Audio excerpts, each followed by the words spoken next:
Alright, good Sunday evening everyone, and welcome once again. Here we go, weekly Guilty Gear AC+R action, the EU kind, event number 17. We've got a big, hecking, interesting event lined up for today. Lots of new faces, varying matches of different skill levels. Since we have only around 6 minutes left until it's go time, let's take a look at the card for tonight. Today a lot of the players are gonna have schedule issues, so we're gonna be jumping around with basically the order of matches is played in totally random order today. So we're gonna be starting out with verimeloni, Holy Order Soul. There we go, that's a difficult word. Versus Tofma Johnny. Very interesting matchup, this one. We have the very OG Tofma, played Guilty Gear back in the day. I think nowadays more of a Tekken, maybe a Street Fighter 5 player. I think I know Tofma most from Tekken, I think nowadays. Either way, very OG player, coming back for more show matches, facing off against verimeloni, also a very familiar face. Plays all the Guilty Gear games. It's gonna be very interesting. Second matchup of the evening, we got a matchup worthy of main event title, potentially. Dreammaker Anji from France versus aantsi Slayer from Finland. Dreammaker, every time we see him play, very strong stuff. Very premium Anji. I think they played 2 matches so far in the FT7.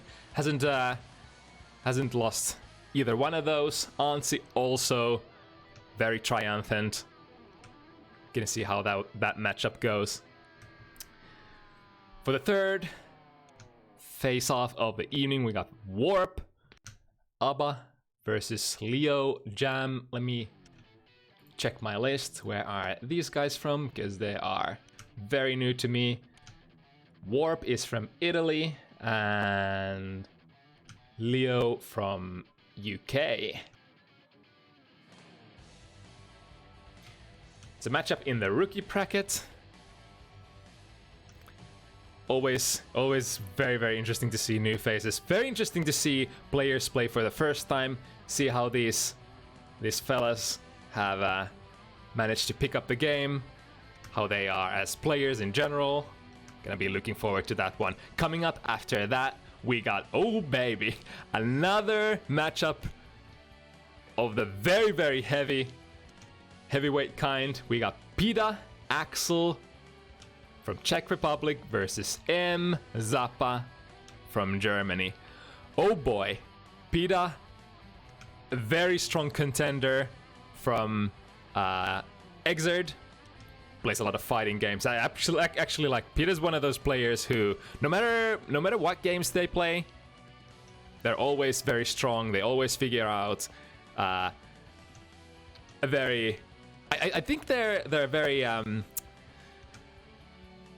very natural fighting game player, figuring out how to play a game very fast and making their way up to the highest level of competition very fast as well.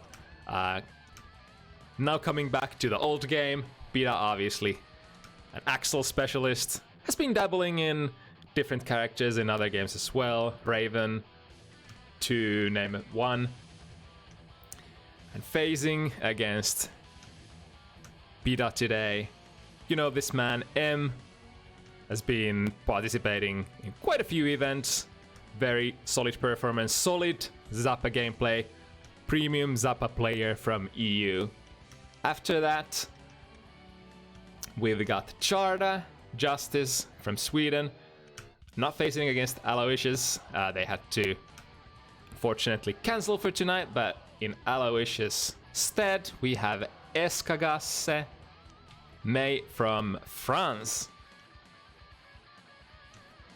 Last time we saw Charta, they had recently picked up the game, have had a little bit of time to get stronger, get more acquainted with the game, get acquainted with their very, I would say, unconventional character in Justice. Justice doesn't really have mobility options to speak of, even less so than Potemkin, but still has that great reach, great footsie options, strong damage, and obviously the sea of projectiles. Gonna see how Eskagasse may deals with that. And to finish off the evening, we have the man who sold the world, aka Loekkson Sol, versus Vilautush Eddie. We saw Vilautush last week. Very strong performance. I mean, relatively. Had a really tough matchup, but still showed the very best of their play. It's definitely a player, Vilautush. He's across all Guilty Gear games, Eddie/Zato specialist. A lot of love for the character. Hasn't been enjoying Exert that much since the big Zato nerfs, but in this game, Eddie is still a very, very strong character, and here to show again what's what. Facing against Loekkson. Obviously, power balance with these two fellas. I think in Exert, Vilautush tends to be a little more like higher mid range player, whereas Loekkson is the more higher level premium player. But in this game, the roles have sort of flipped around, and Loekkson is more of the player who hasn't got the experience, whereas Vilautush has their main character, their long time lover in the Shadow Boy. Yeah. I think in that matchup the odds are probably stacked against Loekkson, but they definitely have the fundamentals, they have the experience. I think they have a fighting chance, and that's gonna be the card for today. Let me message Mr. Verimeloni. We have Tofma in the lobby already.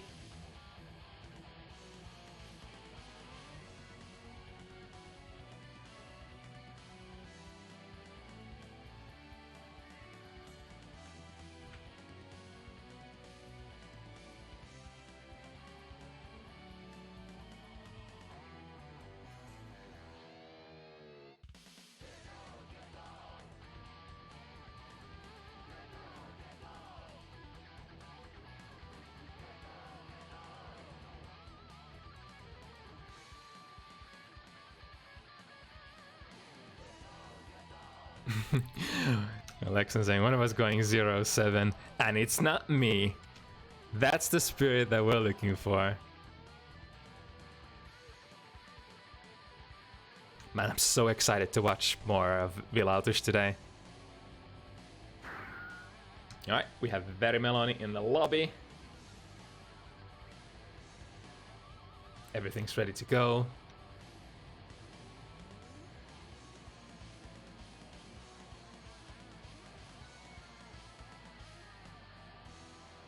The man who sold the world. Oh my god, is that the gimmick of the name? Ah, that's so obvious. I never realized that.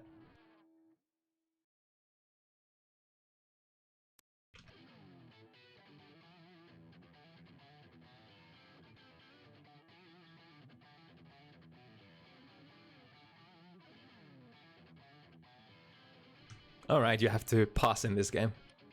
Ha!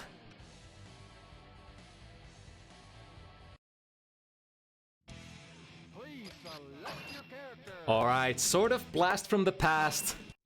We've got Tofma, the OG, versus verimeloni. Also, relatively oldish player compared to a lot of the community. It's always the thing with this game. Who are the OG? Who are the old players? Who are the new players? Who are the newcomers?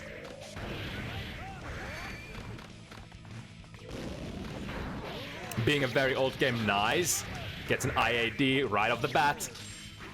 Verimeloni losing the corner position. Back into the pressure. Here we go. Level 3. We've got some bombs charged up right now. Nice. Tofma clearing the situation, but just dashing under that coin. Verimeloni. Holy Order Soul obviously enjoys that. Oh, another really good instant air dash jump heavy. That's such a strong tool for Holy Order Soul. Oh, punishing. Divine Blade. Here we go. Still very high level and finds the hit from half screen.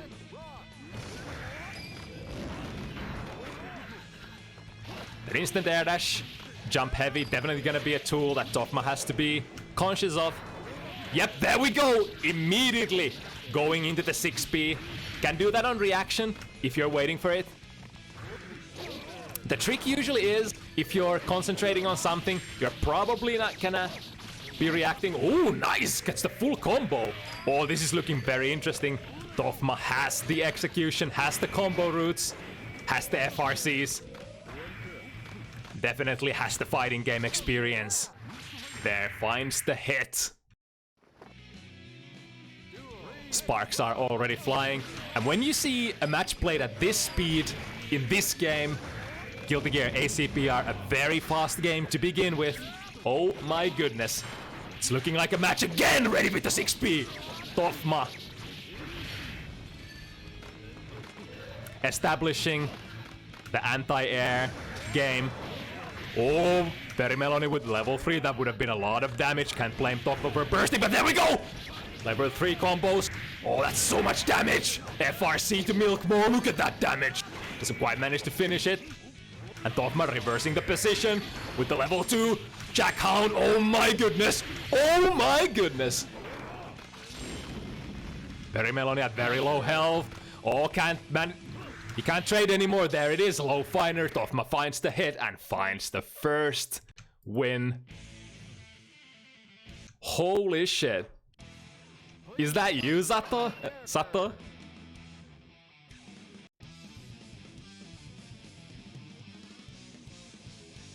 Yeah. If you haven't been around the Finnish scene, you might not know who Tofma is, but let me tell you. They're a strong player. They're a fighting game player. And boy, do we love fighting game players. Attempting the sweep there. The footsies. I've loved the use of Johnny's 2D so far. Tofma has been able to find some really nice footsie interactions. Oh, finds the finer. Still at level 2 though. Spending those coins to reset pressure, keeping Verimeloni in the corner. Nice!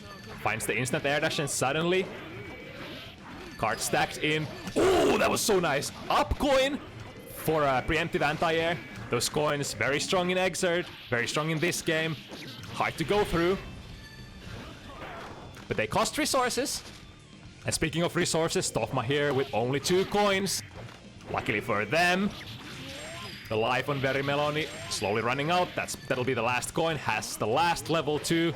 Should be able to bring this home using RC instead, but drops the combo. Unfortunately, small chance for Verimeloni. But the life lead is just way too much.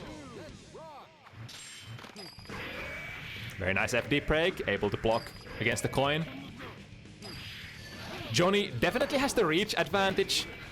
However, Holy Order Soul with the movement on the ground, in the air, with that overpowering jump move repertoire. Here we go, dash jump for Verimeloni once again with level 1. Here we go with the D-loops. Let's it go. And here's Tofma with level 2. Unfortunately dropping the combo, but here we go, straight into it. Using a lot of combos. Well, that combo has the counter hit! Is that gonna be it? That's gonna be a stun! And it's in time! Verimeloni had to try to burst that immediately because they were out of health. But unfortunately, the disjoint of those Johnny normals don't allow for a burst. It's gonna be 2-0 in Tofma's favor so far. very explosive stuff.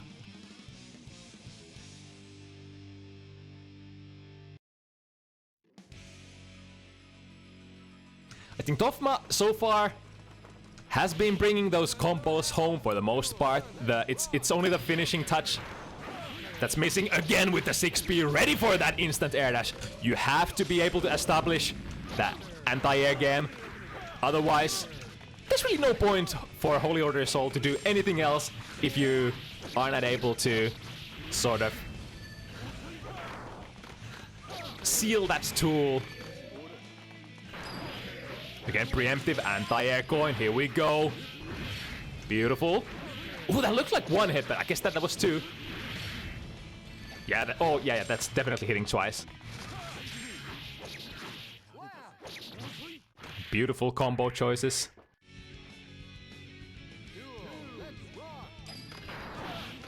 Oh, there it is once again. Instant air dash, jump heavy, but Tofma managing to find the Abarek counter hit. Had an opportunity there with level 2. Here we go, corner combo.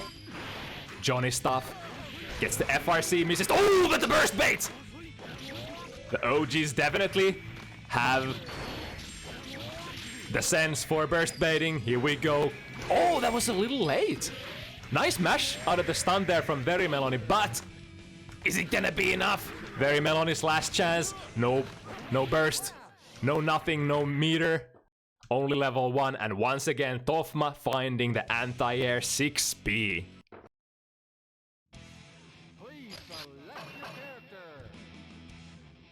Johnny 6P, regardless of the game, has such a beautiful hitbox.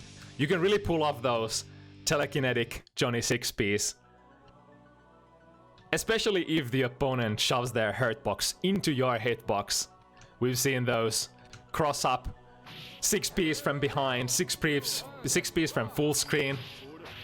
But verimeloni here, very aggressive from round start, dashing forward, but still not able to land that crucial hit on Tofma.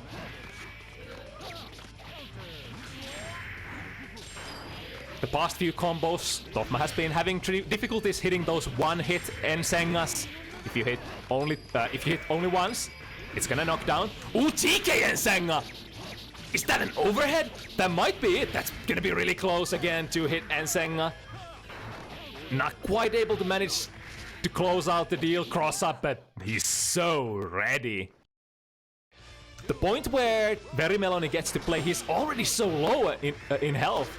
And considering the nature of Holy Order Soul... Oh, look at that! Speaking of the telekinetic 6P from behind. The instant air dash from verimeloni bringing him behind Tofma, but still able to land that 6P on Johnny. Here we go, once again. No side switch this time. Finishing up with 2-hit Ensenga. Now in the corner, verimeloni definite. He needs to get out desperately. Here we go, the reset into a combo.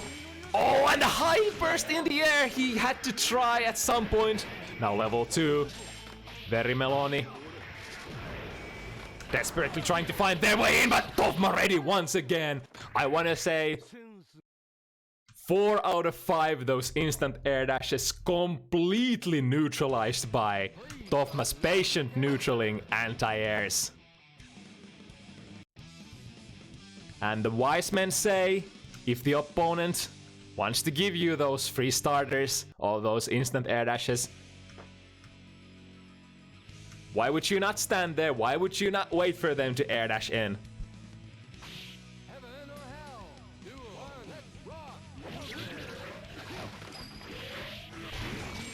Ooh, whipping burst very early in the set. Nice, dash under the coin. verimeloni desperately trying to find a clean hit. It was a nice double jump to try to bait the 6P, but still Tofma ready after whiffing. And look at that! verimeloni just can't find an opening. Tofma's tight as hell with their neutral. Look at this. Look at that! The telekinetic 6P! Oh my goodness, from almost half a screen away. What can verimeloni do here? Finds the hit finally, but Tofma immediately ready with the burst. Tofma recognizing that's the first hit in a while. that verimeloni could use to complete a knockdown and get their game going, but immediately denying. Now chasing here again. Tofma finding the Abare 5k. verimeloni has the levels, level 2, but he needs to find the hit. There it is. That's a knockdown. But again, Tofma finding the Abare. Reading Meloni's pressure so well. Gold burst, whiffing the burst once again. But luckily, gold ones, not very easy to punish. Very nice presence of mind there from verimeloni. Jumping, blocking the TK Mistfinder. Here we go, Meloni's chance to shine. The overhead, but doesn't manage to bring it home. He has the levels, but look at this. Even if Meloni's landing the hits, the movement, the neutraling from Tofma. Again finds the 5k Jack Hound into a combo. This is big. Finishes up with a super. Not quite enough. Has the level, and that's gonna seal the deal. Oh, verimeloni is so close to that burst, but perfect combo choice from Tofma. The next hit would have been able to give, or would have given verimeloni the burst. Man, 5-0.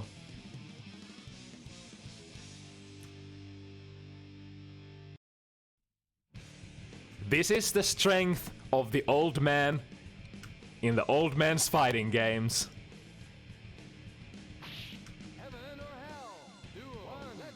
You've been playing Guilty Gear for 20 plus years?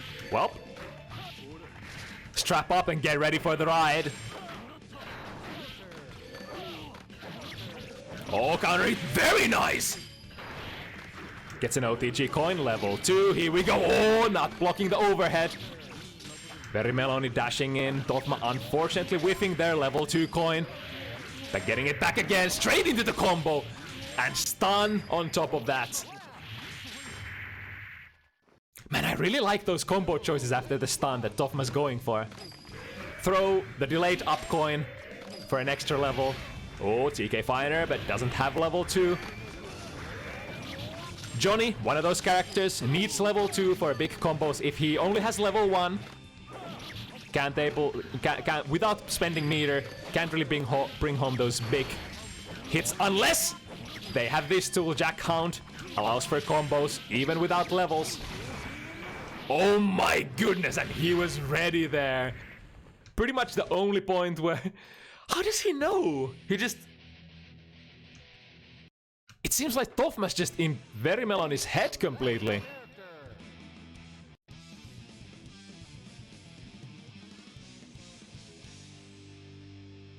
Man, Tofma the god.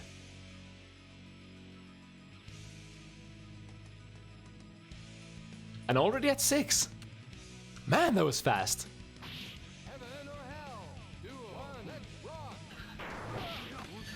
And to be honest, if you look at Tofma's gameplay, it is nothing super fancy. It is nothing but fundamentals.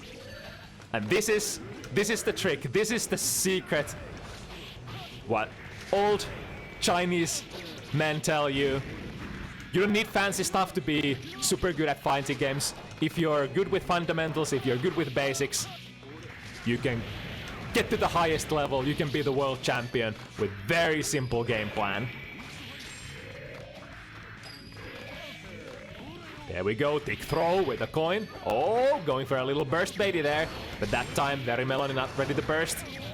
Delaying the burst though, getting it off, but at what cost? He's already almost getting ready to stunt. Almost there. Oh, Tofma was... Yeah, I know what he was thinking. He wanted that stun. He went for the raw overhead. Didn't get it though. Here's a chance for Meloni. He has to bring this home, but no, the divine blade from above, and Tofma on set point. Oh, that up coin. Sort of giving an insurance, even if Tofma gets hit here. That coin still coming down. verimeloni needs a miracle. Has level 2. Has landed some... Oh, look at that once again! It's not only the 6p, it's just the general use of the kit. Oh, unblockable here. Don't see that very often. Bakusai in AC+R. But here we go, verimeloni's chance to shine. This is last. Your last chance, buddy. You have to make it count. Landing the Divine Blade once again. Footsies, but again, even if Meloni lands the hits, he can't bring home the coin, or sorry, the combos. He needs the rewards. He needs the rewards desperately. Not just the KDs, not just the kisses. There's the Storm Wiper. Level 2 now. But again, Tofma managing to find the gap in verimeloni's pressure, and no burst to speak of. That's gonna be it. Tofma. Johnny, ladies and gentlemen. Clean 7-0 sweep. That's the cleanest Johnny gameplay I've seen so far in AC+R. My goodness, was that beautiful. Pure fundamentals. What can you say?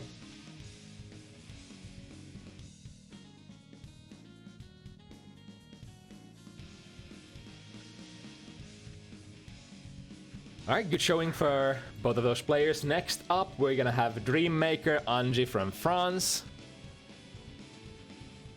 facing off against our boy from Finland, Aantsi, Slayer. Another big boy match. Both of these players, I think... did Aantsi lose one matchup so far? I want to say both of these players are undefeated. Well, if nothing else, they're undefeated in my own heart.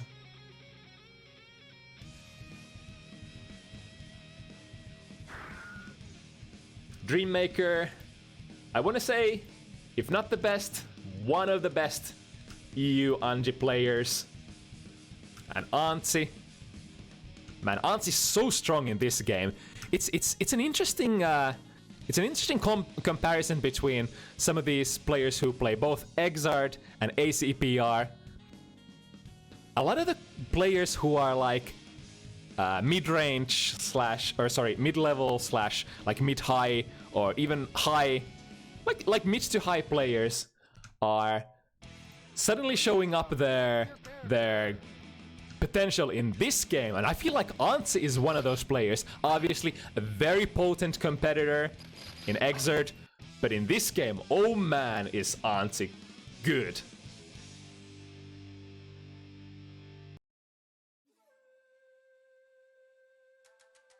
Heaven or hell? Duel. Let's rock. But if I recall correctly, Aantsi said they've had some troubles holding Dreammaker still when it comes to pressure. Oh, there we go, right away. Spending that 25 for FB Rin. And we set up the butterflies. Aantsi. Oh, bursting against that. FB Rin. So Aantsi, a character with a lot of gorilla type moves. The Hujin has some invus.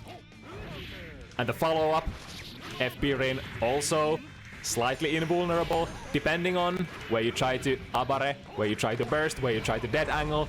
Aantsi could end up going through all of it if you miss the timing. And making it even more difficult, it is that Aantsi can pretty much choose the timing of the follow-ups. There we go again with the FB Rin. Plus on block. Such a beautiful move when you have 25%. Why wouldn't you use it? A combo tool, a pressure tool. Dreammaker with a full combo once again, setting up the butterfly. Oh my goodness! Was that left? Was that right? We don't know. And neither did Aantsi. Please select your character. And while Aantsi really isn't an Okizeme-based character per se, has some really nasty Oki setups with that butterfly. Thick throws, left tries, high lows, you name it. Alright, Aantsi looking here to get their game started, but the Abare Hujin! Oh my goodness! Hujin obviously not a true DP, not fully invulnerable on startup, but the invu frames do come in play pretty fast if you're not able to hit your meaties. And I feel like hitting your meaties is sort of like Slayer's pressure is fairly loose in a sense. The Slayer's pressure very dependent on fishing those counter hits. Slayer wants the opponent to press buttons, so... Oh, the TK orb there! Oh my goodness.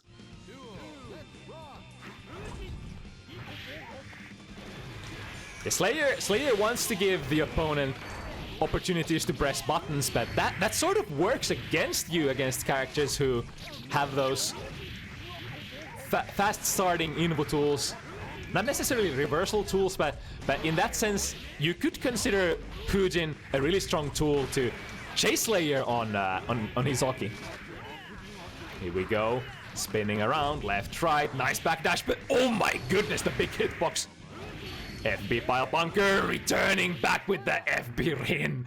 My god. Another disgusting thing for Slayer. So Slayer gameplay relies on those dandy steps where he sort of takes a step back and gets ready to go for a follow-up. Aantsi has a lot of tools that can match that, that can reach that. Not only far-hitting normals with a lot of active frames, Fujin, especially a tool, moving Aantsi forward, swinging wide, able to really chase those dandy steps, those backdashes that Slayer would really like to utilize. Oh my goodness, using that guard point. Oh, nice punish from Aantsi, but where's the combo? Getting plus frames, nice!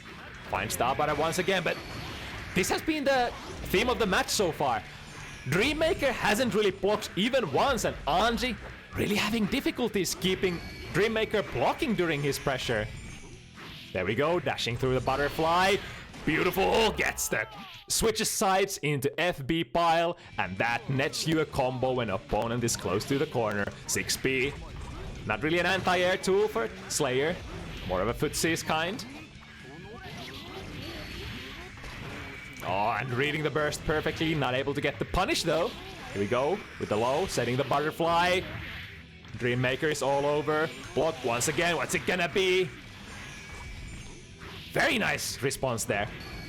If you don't set up your Oki properly, Slayer definitely has an option. Dashing forward here. Here we go, Aantsi with the combo execution.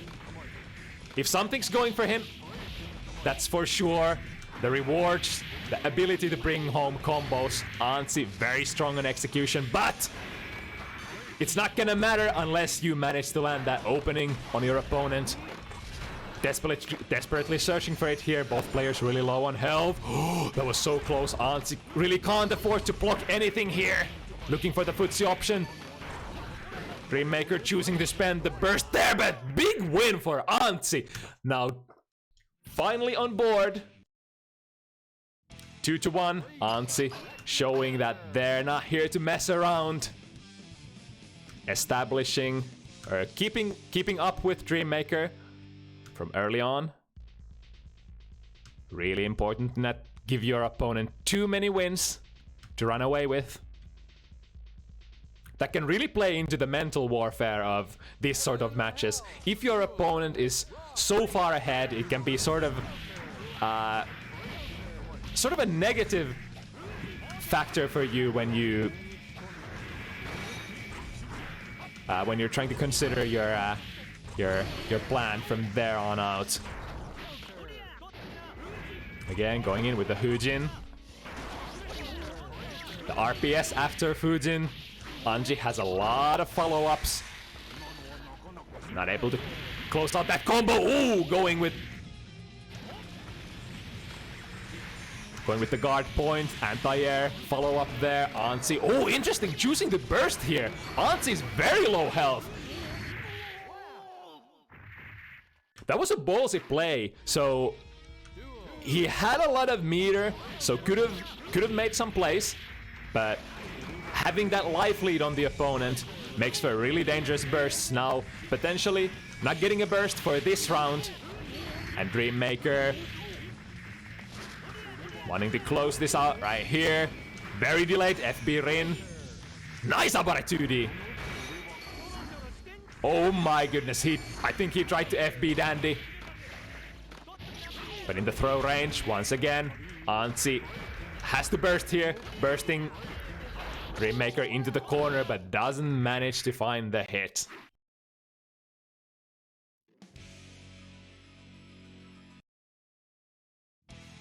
Please select your character.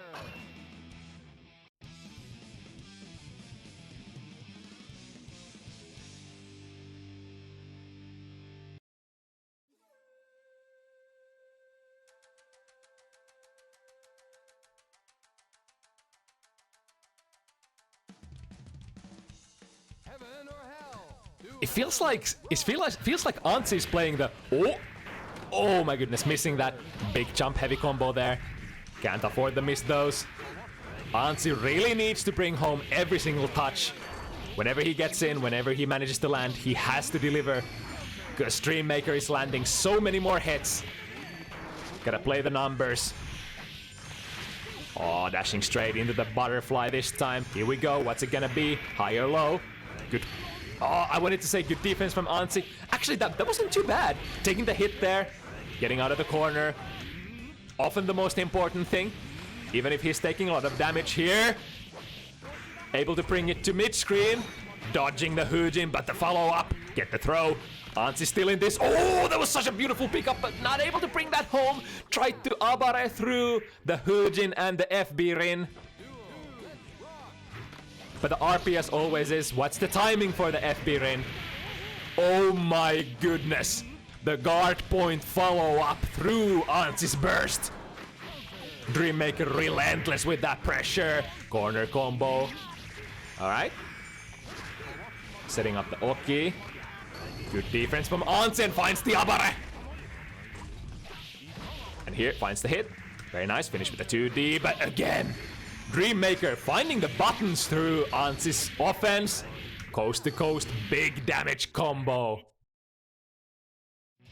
Another quick match for Dreammaker. If you let this man run away with a lead, oh boy. The combos really hurt. aantsi's combos corner carry as well. And on top of that, you have the butterfly Oki. Man, it's looking really tough for aantsi here. Heaven or hell. 2 or 1. Let's rock. Yeah, Dreammaker eating some really high quality glue here. It's not Finnish Eskagasse. That's for sure. It's a deluxe French brand. Sorry, brand. Here we go with the butterfly Oki once again. FB Rin. Nice block. Resulting in plus frames though. Oh my goodness, baiting the burst once again, Dreammaker. Resetting there, plans the 5D. Not able to bring home the combo. aantsi still has a small chance. Nice, finds the hit. Finding a lot of hit, big bang upper. Dreammaker choosing the burst here. This is a good burst. Reversing the corner situation, has meter, has health, and oh my goodness, that air combo able to deal enough. Man, that was looking like such a nice round for aantsi, but Dreammaker with that burst. Now having aantsi in the corner once again.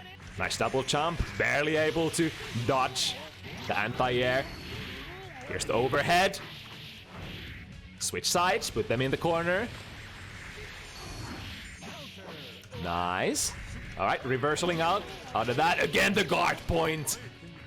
aantsi is an interesting character that doesn't have to sort of block as much as the other characters, because a lot of aantsi's moves have the property called guard point, which actually sort of makes the opponent's strikes disappear once they connect. And as you connect with something, as guard point connects with something, you can go for follow-up moves and sort of power through the opponent's strikes if your timing is on point. And Dreammaker displaying good usage of those guard points so far. Very active, even on defense. Ooh, the FRC catching aantsi off guard there, but immediate reversal. Dandy dropping the combo though. Aantsi can't afford that, but to make up for that, here's the combo. Dreammaker reads that tick throw. Getting out of the corner now, and the Nagiha finishing with a low. 5-1. Please select your character.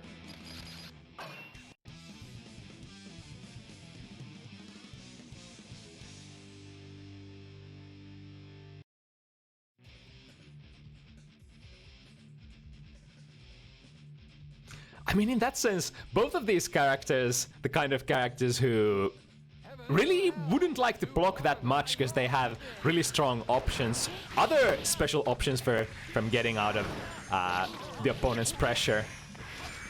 Obviously, Slayer has the classic backdash cancel into anything. Can transfer his backdash invus into his other moves. Oh, but here's a bad burst from Dreammaker. Aantsi, however, not able to capitalize on that, and now Dreammaker again with the good position. RC the Nagiha, keep the pressure going. Hujin once again. The RPS, what's it gonna be? Very delayed Rin.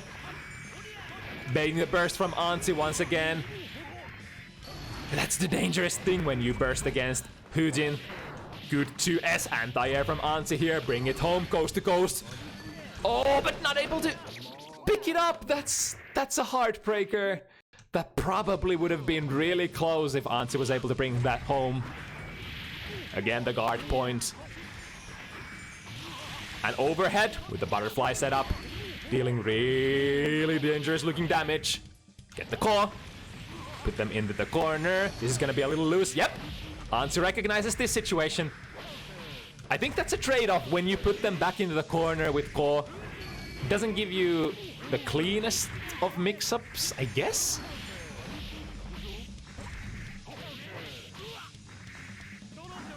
Oh, in throw range. Dreammaker ready to test Aantsi's meaty game. Again, the Hujin. The beast that is Hujin. Advancing move with lots of invu frames and great reach, putting Dreammaker at 6.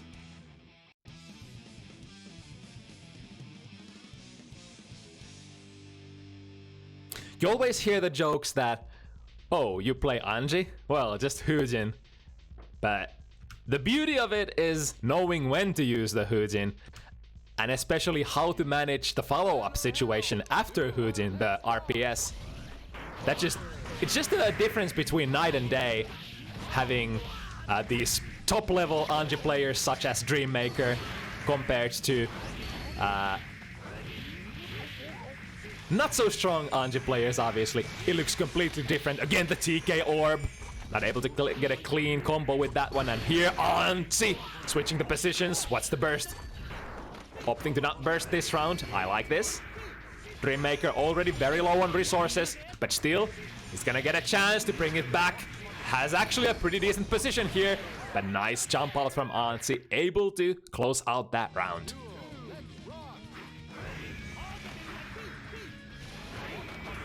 And when you establish the threat of that FB Rin with that 25 meter on the Hujin RPS. Oh, beautiful anti-air from Aantsi. Immediate burst from Dreammaker. Bursting very early on. Oh, and reading the burst from Aantsi. Man.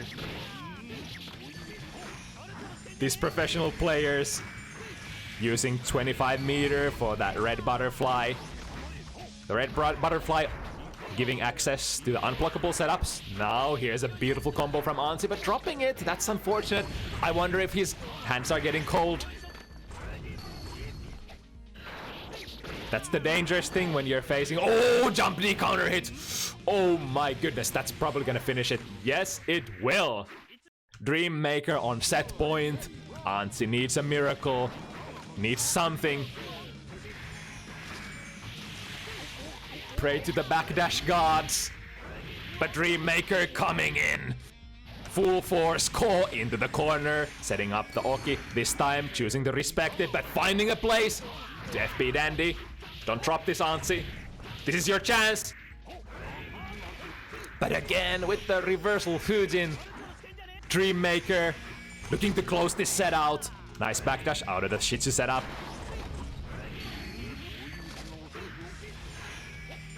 Having to block twice, stick throw, another butterfly. Nice block. The last bit of strength. Oh, that burst from Dreammaker. However, aantsi not able to punish it properly. Here we go. Dash forward, tick throw. Going for the raw bite, but Dreammaker not respecting. He needs one. One more. There it is. aantsi still alive. Against all odds, able to make it to 2. And now, it's time to chase. Dream is still alive. No pun intended. But aantsi still has a fighting chance here. He only needs to win 5 in a row. It has been done. It's definitely possible. aantsi is a capable player, but it's not looking good so far. Whiffing the burst right off the bat.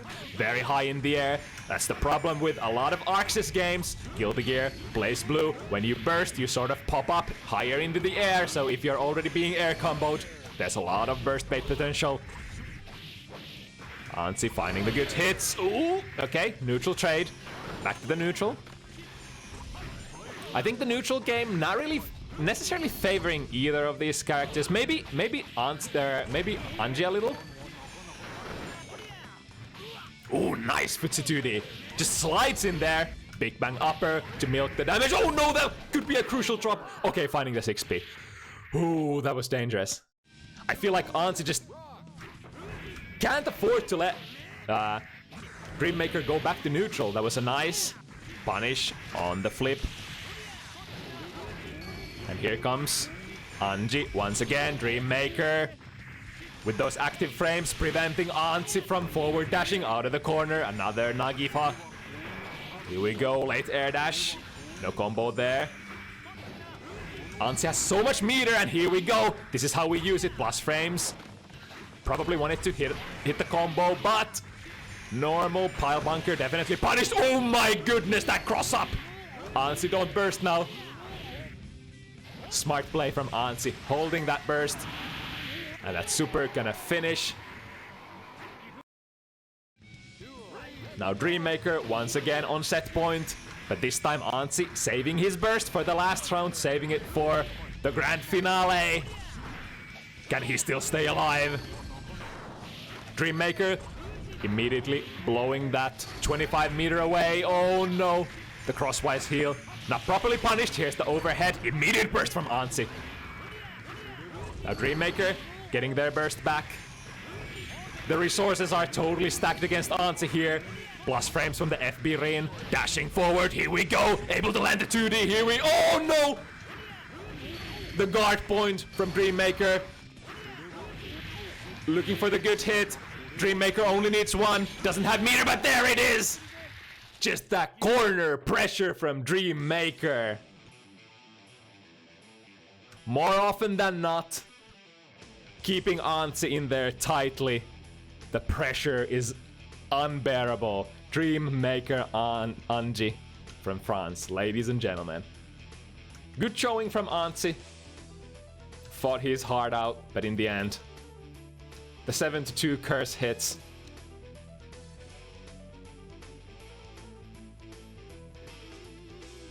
Alright, jumping to the next one.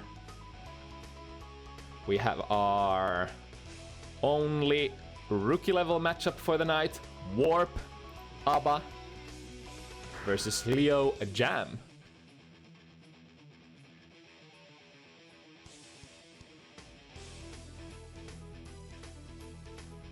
Completely new faces for me. Leo from UK, Warp from Italy, right? Yes.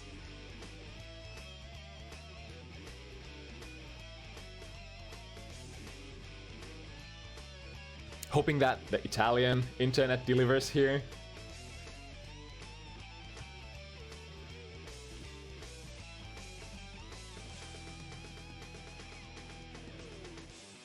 But luckily, we're playing AC+R and have that sweet rollback netcode that's enabling a lot of the matchups that some people would not necessarily be comfortable playing on rollback netcode.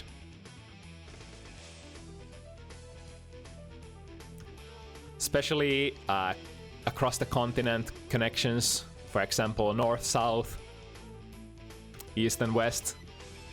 Some of those distances on delay netcode, too much for the offline warriors, which I sort of count myself as one. Please select your character. Hopefully everything will be nice and smooth here. Here we go, the rookie matchup.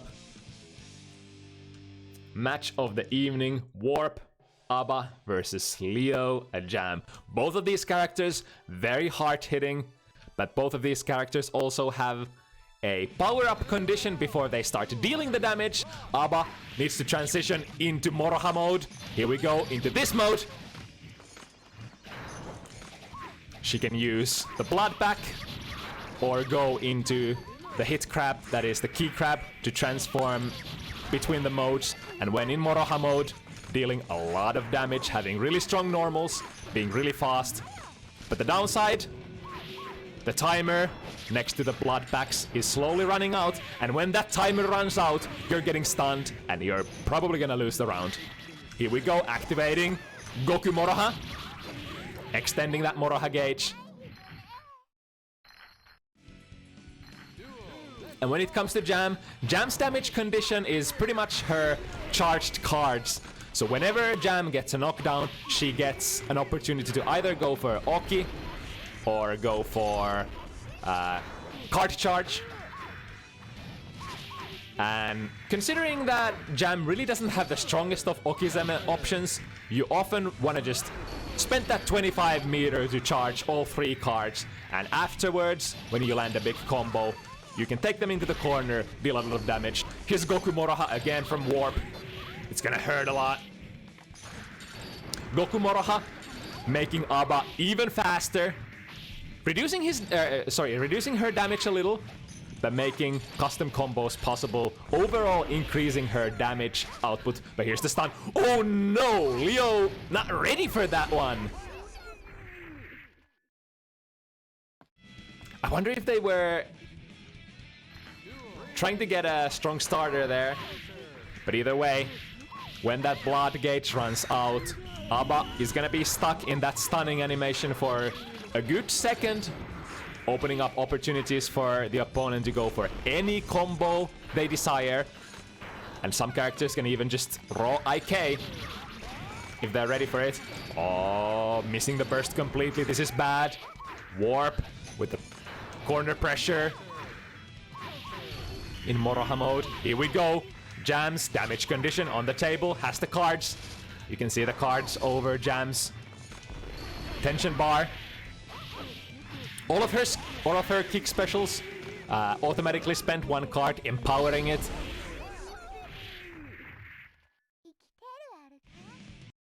And there we go. First one goes in Leo's account. Ha. Alright, first round was looking really good. Warp quickly switching modes, dealing a lot of damage, but Leo also displaying that they're not just there to sit down while Abba is pummeling on you.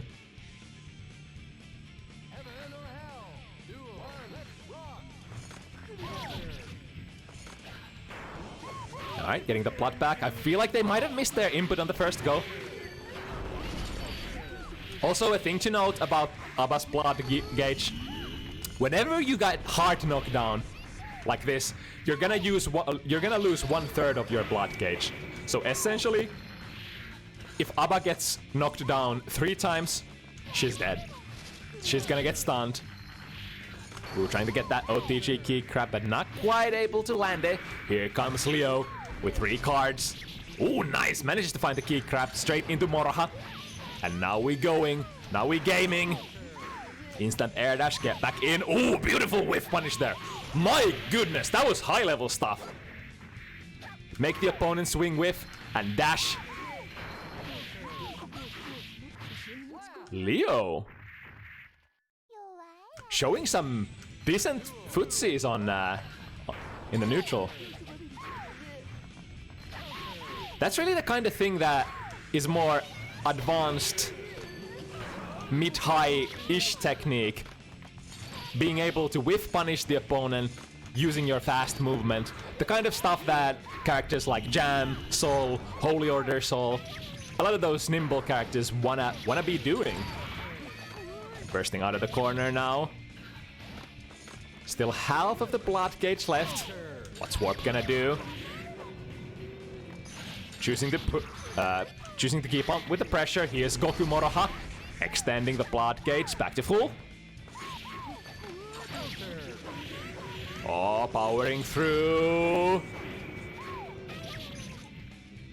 Just like Aantsi has that one big swing in Hujin, Abba sort of has their signature tool in Danzai, a DP kind of a move that is extremely invulnerable, hits very hard, powers through a lot of moves, and a great combo starter. Ooh, trying to punish there with the key crab, but not quite in time. Here we go, Leo. Honestly, that was a pretty decent burst, not allowing Leo to get all the cards. Mitigating the win condition. Ooh, nice punish, but didn't manage to properly complete that combo, and now Warp in trouble. If Warp gets knocked down here, it's gonna be over. But before that happens, Leo manages to land the last hit.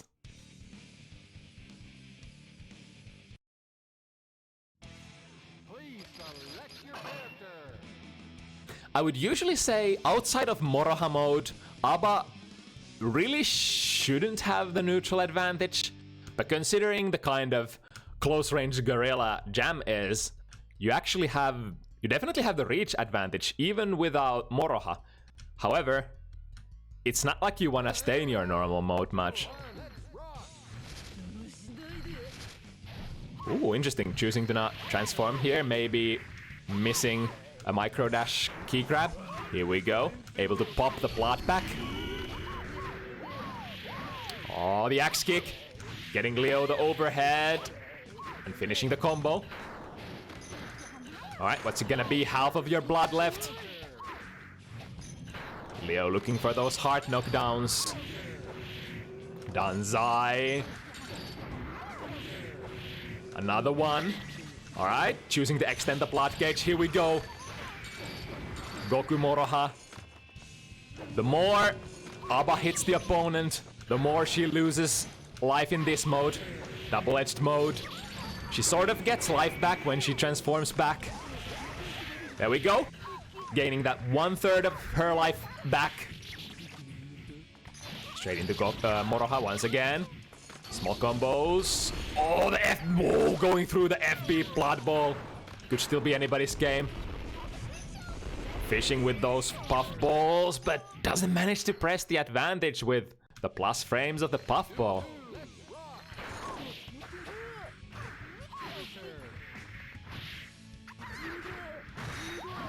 Oh, the axe kick once again. Here we go. Oh, very nice combo. That was... Wait, that was without any cards. That was half her life. Next hit gonna be big. Not only does Leo have the cards, but there it is, the stun. But Leo not choosing the most damaging of combos. Still with a very big advantage. Has all the resources in the world. Has the life, has the burst, has the cards. And Warp has absolutely nothing left.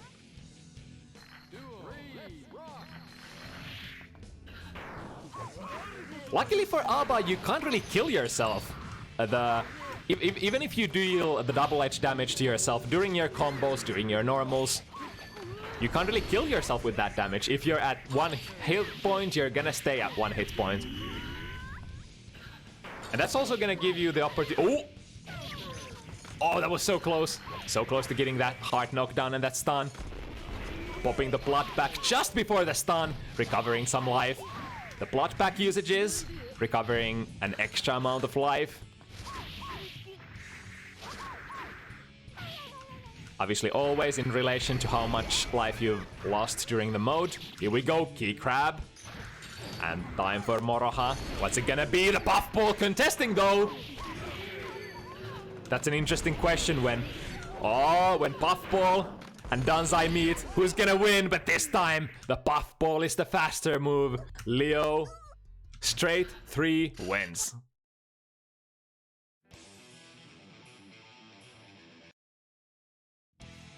Please select your character.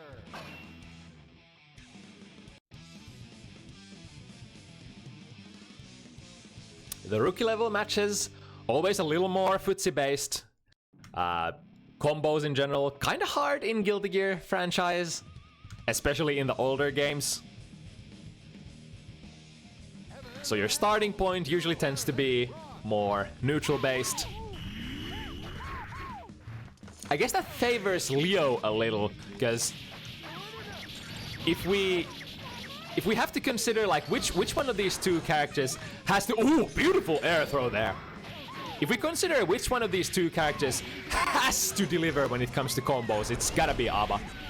Because she's getting so punished if she doesn't manage to bring home the big money before the blood gauge runs out. The guard gauge, flashing. Next hit might be a counter hit, but Leo finding the dragon kick, bringing it coast to coast. Oh, that's gonna be a stun! Wait, no? Oh, I think Warp managed to deactivate there in time. Or, wait. Either way, going back to Moroha straight away. The FB Blood Ball. Oh, that's gonna hit! Yep! Unable to combo that Goku Moroha activation, so powerful. Has a hitbox. It's not just a mode change. It is one of Aba's biggest starters. And extremely good on block as well. But it has to be so. You're spending 50 meter and putting yourself in a dangerous situation, so it better be good. Nice sweep here with an instant air dash and the pressure. Leo trying to look the way out of this. Jump cancel. Ooh, not managing to hit the jump in button. The Danzai. Ooh, here we go. This is gonna deal so much damage. Not able to bring it home, but still a decent chunk. Half of the blood left. Ooh, nice with punish opportunity. Here we go. Spending 50 meter once again. Going to Goku Moroha. Double-edged mode. You can double-edge yourself double time. Oh, too close there. Oh man. Going into the stun animation, but Leo wasn't ready for that at all. It can be difficult to pay attention to your opponent's resources, especially when you're just getting more comfortable with the game. Ooh, nice dodge there. Instant air dash, reset the pressure. Plus frames again, but after that 6 heavy, the buff ball, whatever warp was pressing, it's not fast enough. Leo at 4 now. 4 straight wins. A lot of those rounds have been pretty close. But that finishing touch, that cursed finishing touch.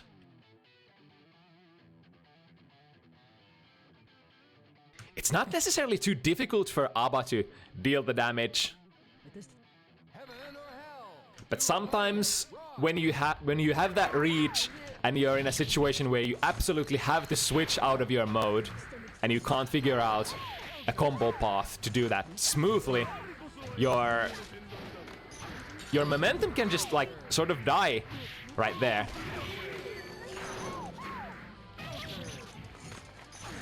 That's one of the reasons why it's so important that your offense and combos just flow into each other on Aba. Here we go. Spending 25 for the cards. Ooh, missing the combo, still getting the stun, but a little too impatient there. Maybe not conscious of the stun animation that was coming. Warp looking for that opportunity to go back to blood mode. The key crab. Kind of a hit crab. If you're close enough, it is a throw. Or I think if they're throwable, it is a throw. Otherwise, it's gonna be a strike.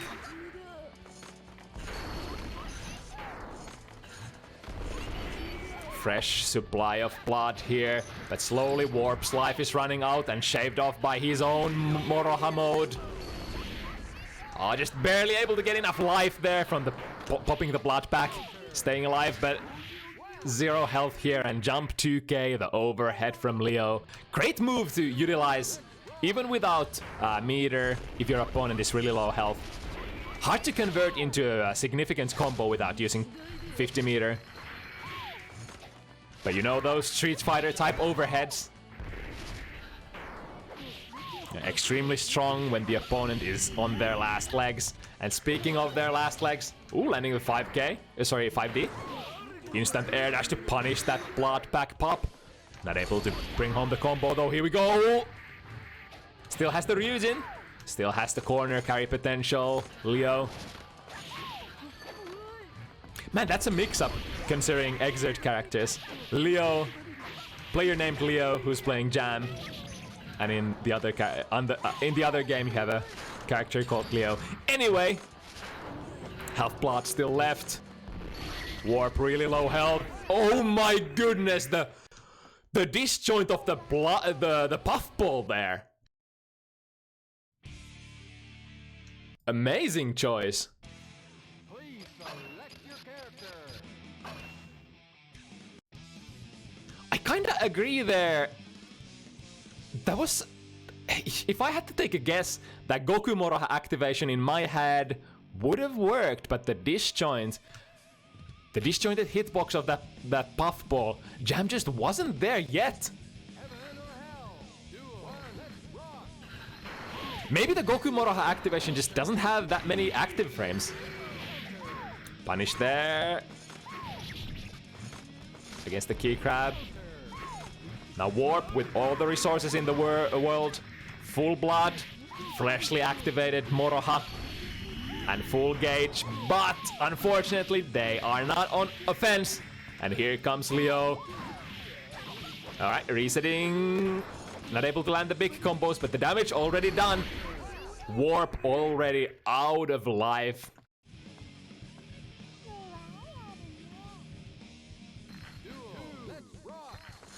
So far, Warp kind of not able to deal enough damage with those footsie options, not able to bring home the big rewards. And at neutral, Leo just landing the hits a little more often than Warp. Here we go, once again with the pressure. Danzai anti-air, very good one. There we go, there's the damage. Black Bead, remember to tech. But one knockdown, alright, refreshing the blood gauge there. Preventing himself from getting stunned. Oh, and the anti-air. Danzai. We need some combos. Actually, we don't.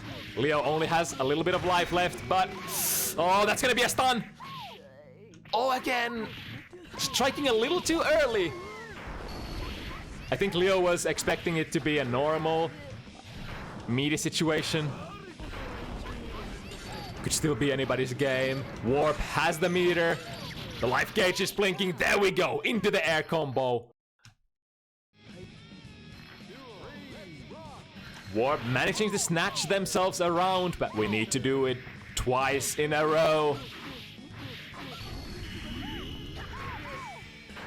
Here comes Leo, has the cards. Oh, that's a good starter. Spending the Ryujin card as well. A lot of damage, even though he wasn't able to knock down. That's fine. The damage is done. In these kinds of matchups, once you manage to bring in the damage, it's I feel like when it's more footsie based like this, when you don't have big damage combos on the table in general, being able to overcome this life deficit is so hard. Popping the blood back, getting a little bit of that life left, but still at a major life disadvantage. Warp. And Leo finding the low, finding the footsie hits. Here we go, pop the blood. Going to Moroha, but again, the buff ball. The buff ball really able to contest those big swings during Moroha. Leo at 6.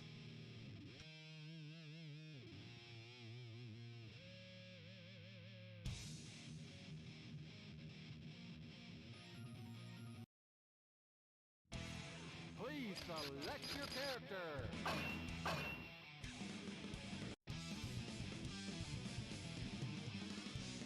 Really love the design of Abba though, so manly.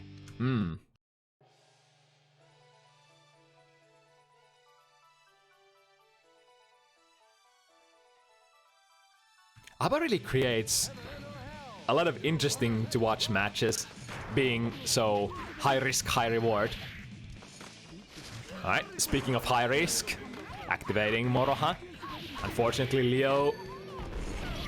Alright. Pretty good, not getting knocked down here. Still able to maintain a decent amount of blood. And in the corner.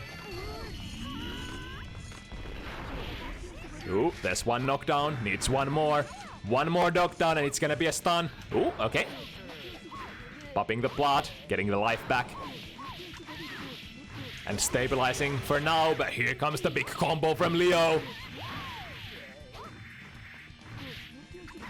Missing the finisher, not able to get the FB card activation. Ooh! The missed DP landing into the active frames of the key crab.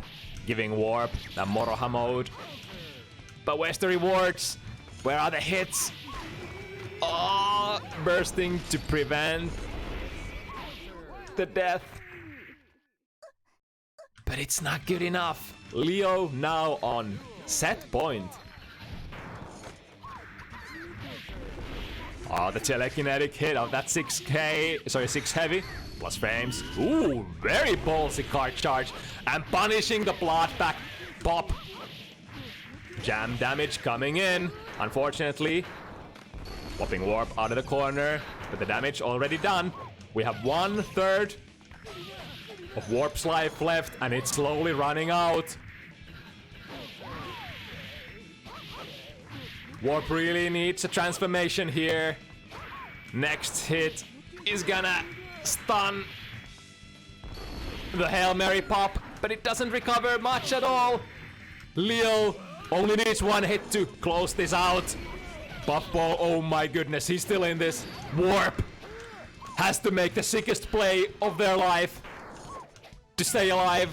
The sweeps are hitting, but where are the combos? The 2P catches the backdash and 7-0 for Leo. Ooh, that rhymes. Alright, good stuff. 7-0 curse, I know. Good games from both players though. Next up, we have fireworks. Oh baby.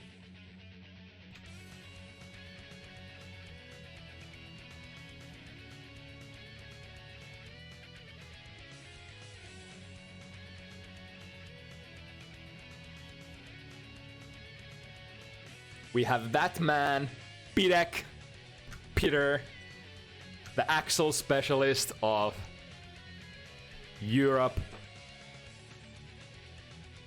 Strong player across many games, many characters.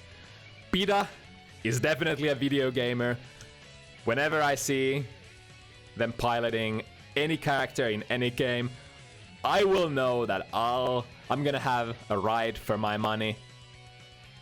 Facing Pida today is M, Zappa from Germany. I think M has sort of the, I don't want to say the experience, I guess sort of the experience lead here. I think M has been keeping up with the game a little more than Pida. this specific game, but I feel like Axel is one of those characters that is sort of, kind of, pretty similar between the games. Also, the nature of Axel in general, he tends to be the neutral poking character, the character that keeps just poking from full screen, waiting for the opponent to make a mistake, waiting for that anti-air, and bringing home the big damage. Very simple game plan, simple footsies. It's gonna play pretty much the same as any other Guilty Gear games. Alright. Starting off with the Rensen. Rensen's gonna be a big tool in this matchup. As in any matchup, pretty much Rensen, if the Dansai is the signature tool of Abba and the Hujin is the signature tool of Anji, the signature tool of this guy would be Rensen. The big stop sign at neutral, able to contest stuff full screen. Oh my goodness! Pida with the fancy stuff, not able to finish though. Oh, I wonder if that's gonna bite him back in the ass. Pida with the respect, bursting out of that pressure, because he knows if Zappa gets started, it could be really bad. Finishing with the snipe, Rensen once again from full screen. That's what Axel's all about. Nice jump! Reading that 3P. Around start. Oh my goodness! What did he hit with? Was that the curse? The close. Oh my, that far slash. That puke from Zappa. Able to contest some of those buttons. So one of the downsides from Axel is that their moves are kind of like Dalsim's in Street Fighter. They hit very far, but the hitboxes are very, very punishable, sort of. You can sort of hit Axel's limbs. You can trade with them. You can even beat them, depending on what Axel uses. Obviously not Rensen. Oh, speaking of special moves, here's a tool you don't see in Exert very often. Rashosen, unblockable. Much faster in this game, much more relevant in this game. More of a gimmick, funsies tool in Exert that can really threaten with its fast startup in this one. Oh, nice, the DP punished. To summon those puppets, Zappa needs to perform the DP motion. And if that lands on block, oh, here we go with the super. Axel's super, very damaging. Now M having the sword. Oh, I wonder if that parry can probably catch the sword full screen. So Axel probably has some decent tools to contest that. Now with all the orbs, doesn't end up mattering. The power of the sword. M snatching the first match. Please select your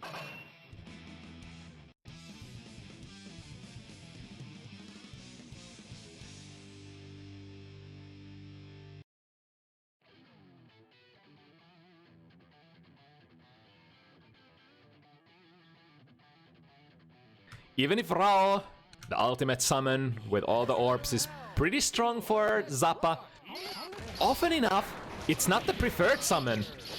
It's either, depending on the situation, when you have the full screen, the sword is gonna be your best friend. Zord, Zappa, generally what a lot of people are afraid of. Those high-low mix-ups from full screen, that pressure from full screen.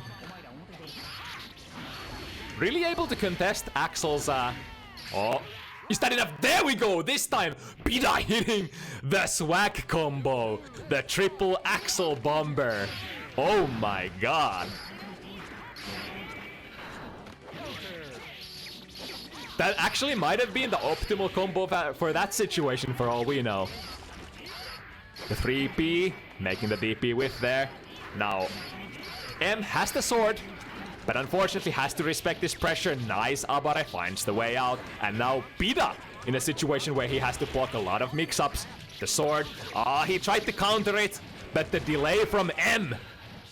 The RPS is there.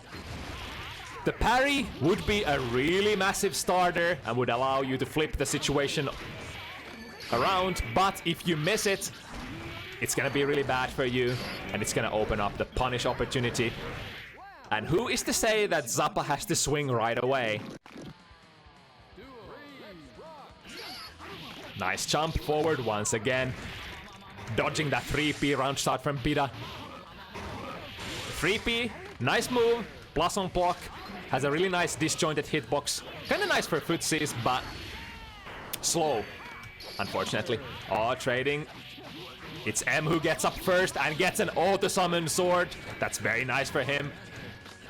Block. Nice, very nice defense from Pida. All those high-low mix-ups, but he had to try to burst there. But unfortunately, Zappa's obviously gonna be nowhere near to be found.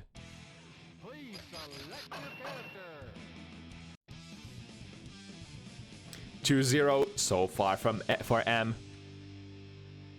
Man, this could actually be a really. Is this a bad matchup for Axel? I feel like both these characters have sort of access to each other, but the thing with Axel is Axel's kit is based around being the aggressor usually at neutral. Because like neutral is Axel's thing, right? What if you have a character who can just challenge you consistently? But then again, Zappa does need that sword to be forced to be reckoned with, though.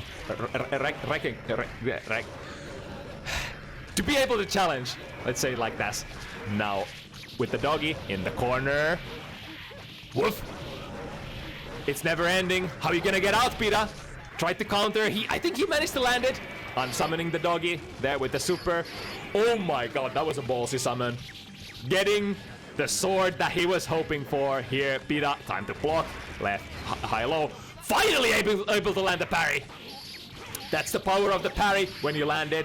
One of the better starters for Axel.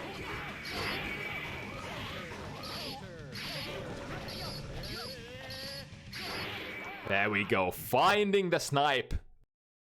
Perfect position. I feel like if M was to not hit any buttons there, that Rensen could have potentially whiffed. Oh, again, getting the sword, man. M has had some really nice luck with the auto summons. So sometimes when you get knocked down, Zappa has a certain probability to get one of his summons at random. And he's really been pulling off the sword, or pulling out the sword when needed. No auto summon this time. Nice jump. Oh my god, I feel like that was a brilliant jump. But Pida immediately after whiffing, ready with the air throw. Now getting an auto summon sword. This is gonna be good. This is gonna be a start of really nice comeback. Oh, but Pida landing the rush Shosen. That's gonna be a round. Pida putting themselves on board. 1-2-2.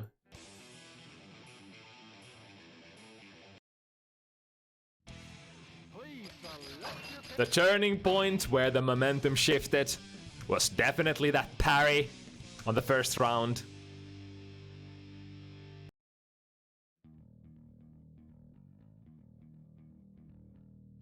Yeah, there's just a lot of RPS at neutral when it comes to these characters.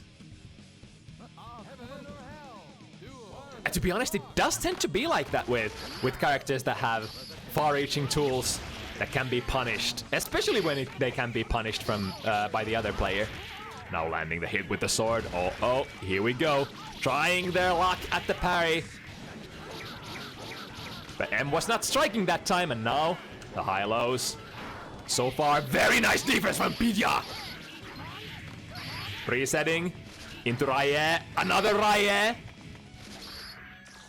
Evening it up. Rush Shosen so fast on startup. M not able to react that time.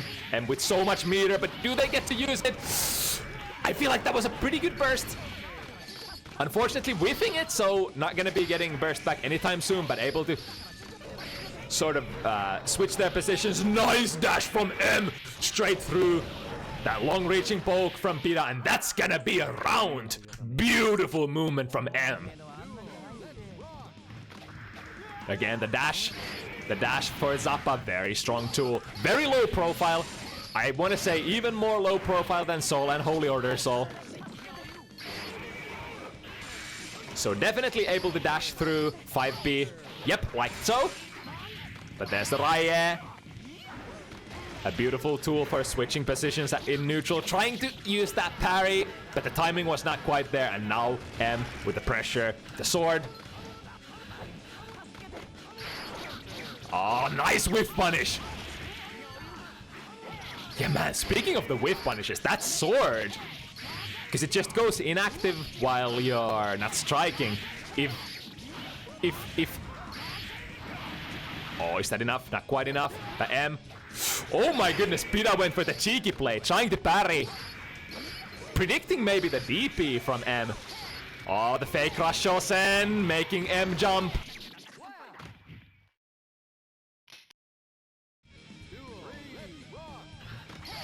Actually doesn't have that tool in Exert, right? So there's that part of the RPS is sort of missing in the other game. So like the power of Rashosen is that you can force your opponent to jump, but if you perform the fake Rashosen or the empty Rashosen, you're gonna be in a situation where the opponent is potentially jumping at you, and when you are jumping at Axel, oh boy, that's an opportunity for Axel to use one of their strong anti-air moves and land those big anti-air combos. The combo potential on the ground, not that great for Axel, but when you land one of your special starters, for example, the parry, any anti-air move when the opponent is in the air, that's when Axel is gonna bring home the big damage.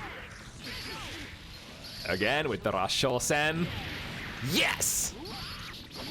And the safe meaty 3P. Again. Leads into plus frames. Oh my goodness! That was lucky for M. Getting the auto-summon dog and the dog sucking up the hit from Pida's media attack. Oh, very respectful. Both players with the FD on landing. The 3P once again has a lot of disjoint and allowing to hit the opponent from far away. Downwards. Axel Bomber. Pida bringing home the round with a beautiful combo. Another occasion when Axel really gets to deal the damage is the corner. Has access to those bomber loops. But in general, at neutral, not really scary damage, but the thing with Axel is usually they dominate the neutral, even the little chip damage, even a combo of like under 100 damage, even a combo of like 60 damage is gonna hurt in the long run. Because usually Axel is supposed to come out on top at neutral, so we're gonna be seeing that Axel is usually gonna land those combos way more often. Oh, there's the cross up. Now, Pida still cursed, yep. When they swing, there's a huge chance that those cursed projectiles are gonna come punish him. But now the bombers, up and down, pump it! Pump it, baby, look at that damage! Saving the rest of their meter to finish the round. Now Pida in the lead. I kinda like that. Instead of squeezing damage out of that last combo, Pida's saying, alright, so I think this combo is not gonna kill them. So what I'm gonna do, since M doesn't have a burst available, I'm gonna use this 100 meter to just lock him down, chip him out. And basically at that point, M just had no place left. Safe play from Pida. I really love it.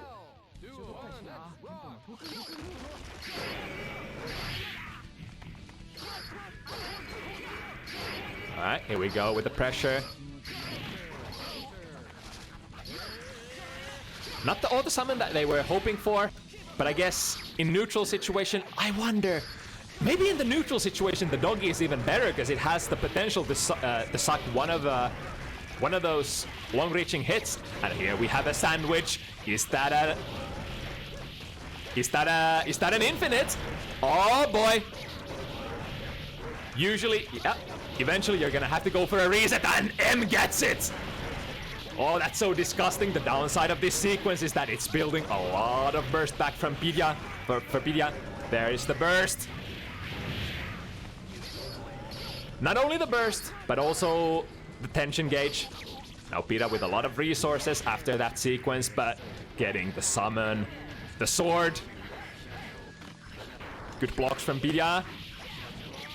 M dashing forward, catching Pida on landing. Oh my god, he's so... that was really good defense, but in the end, you can only block so much in Guilty Gear. Now this time Pida recognized. M loves to go for the round start, jump forward to punish those 3Ps. This time ready with the anti-air. Now auto summon triplets. Not really so good in this situation. I guess the triplets, the least favorable summon in general. Oh, beautiful! Look at that! M getting the auto summon doggy, sucking up that strike from Pida straight into the sword. Just as planned, man. M. Sometimes you do have... If Faust has the item luck, sometimes Zappa does have the summon luck. It comes down to the RNGs. But now M with very little life left to spare. And Rashosen is gonna wrap it up. M still has the burst for this round though. But so does Pida. The resources are fairly even. Pida getting the first hit. Ooh, trying to go for a 5-6 heavy there. Rashosen, another knockdown. Are we gonna get a summon or the summon triplets? Not really what he was hoping for.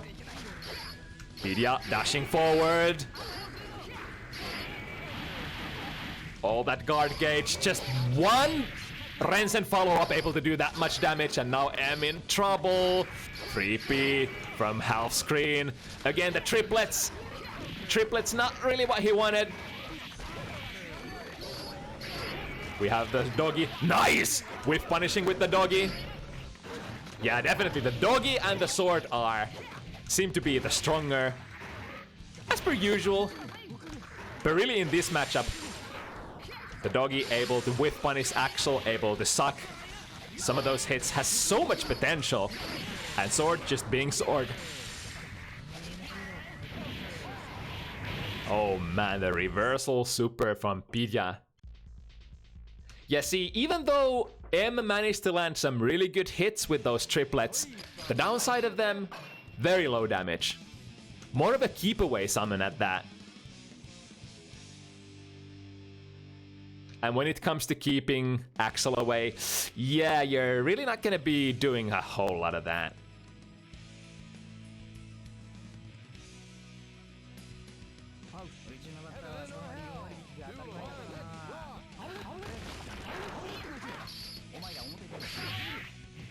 But I mean, in general, the odds of you getting a favorable summon if 2 out of 3 are favorable, it's still stacked in your favor, right? Here we go with the Rashosen once again.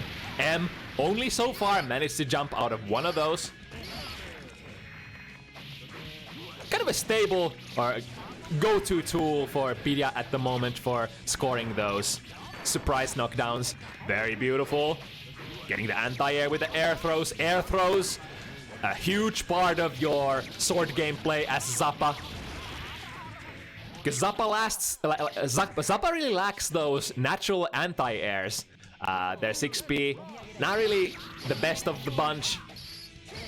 Combined with the fact that the sword is usually gonna be at the opponent's side of the screen, you really have to have the air throws for anti-airs.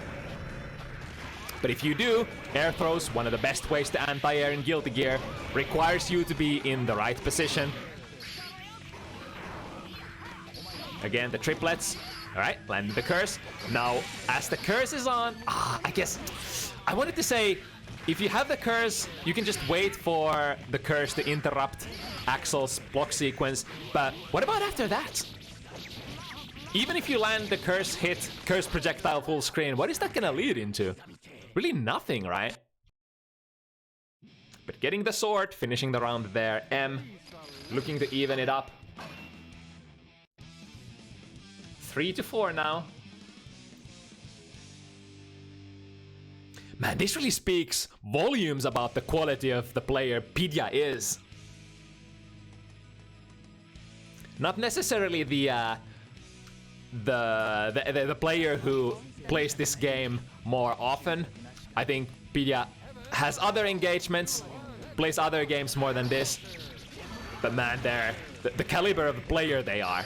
The fundamentals, especially the actual fundamentals, really shining here. Even if this is not the game Pida's been playing recently, or maybe they have, who knows? Maybe they've been playing AC+R a lot lately. Here the bomber loops, missing the finisher, unfortunately. Oh, that was a really nice summon for M, but really not getting to utilize it. If you eat the first hit, that doggy's gonna disappear. Trying to whiff punish the sword swing, but not in time. A very dominant round for Pida.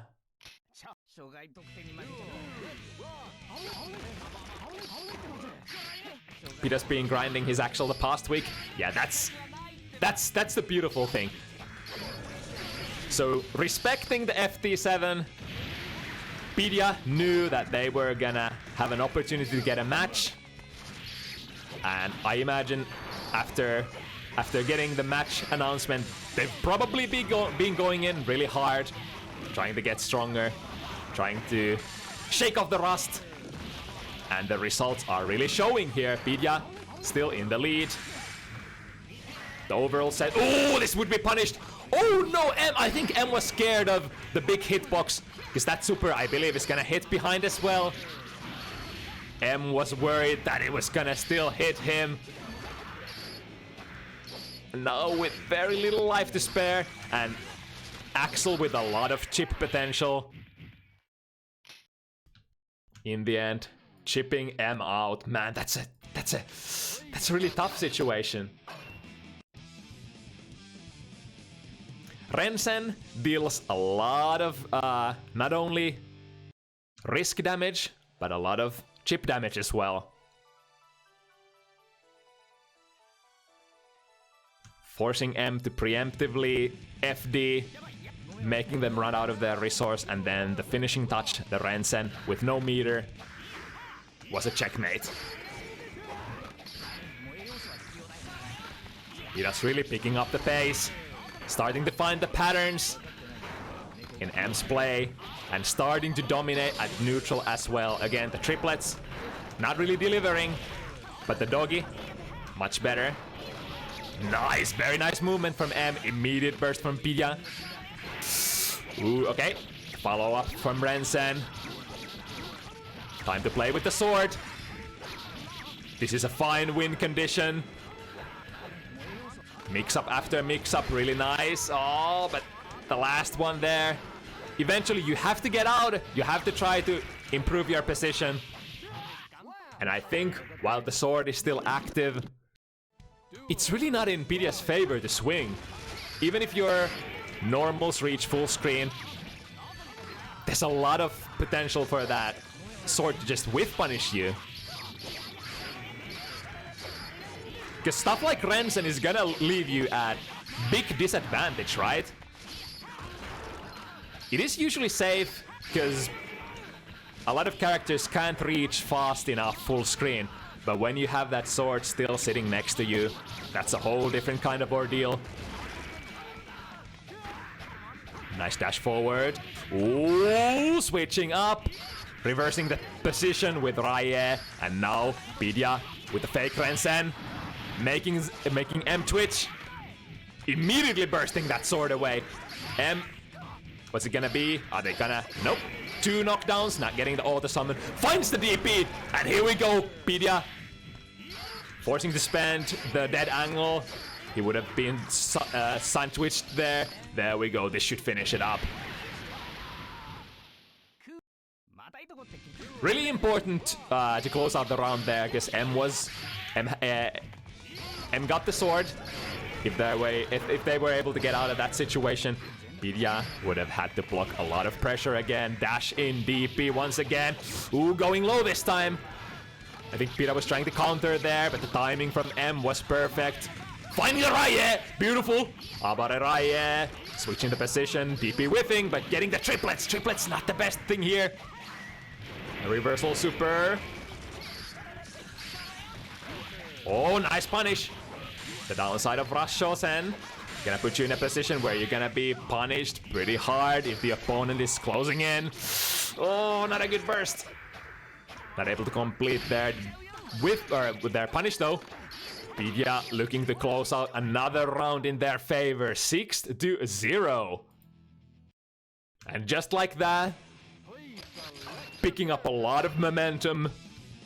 Man, Pida's been turning on the heat, and M out of all players finding themselves in a situation where they can't lose a single match anymore. Match? Game? Wait. Round, match. Match and game. Same thing, right?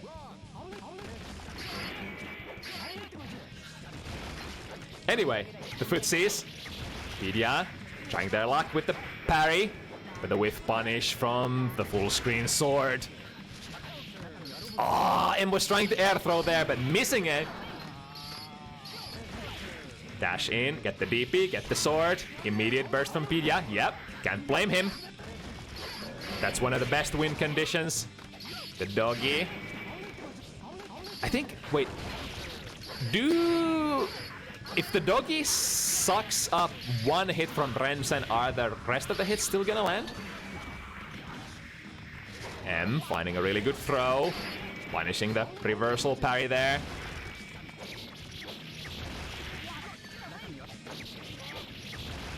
M with all the resources in the world. Has the best summon. Not anymore. Has the orb soon. Has the meter. But Pida landing the hit. And set point. Ladies and gentlemen. Pida Axel. Landing the anti-air. M recognizing they're too far away to burst that time. So I'm gonna have to hold that. Triplets. Oh, punishing that DP. Pida with a really good position. Very lucky getting the auto summon doggy. Pida having to respect that. And M finding their way in. Here's the tool that they were looking for. Sword. Block this. High-low. Pida guesses wrong. That's a knockdown. Let's go again. Which one is it gonna be? Guesses low, but it was high. The sword delivering. Pida trying to find a way out. I think that was a Rai Abare, but no dice, sir! A very standard zap around if they manage to get a really nice... if they manage to find the sword in a good situation. This time, fighting with the triplets. Not the best of summons, and now Pida with all the resources. Nice! Finds a DP, and has the sword. Oh boy. Oh boy, Pida does not have any burst to speak of. Spending all those FRCs for extended pressure. Ooh, watch your toes. And Pida, I think, betting it on maybe a reversal Raye or something. Unfortunately, not invulnerable on startup, and M getting that round.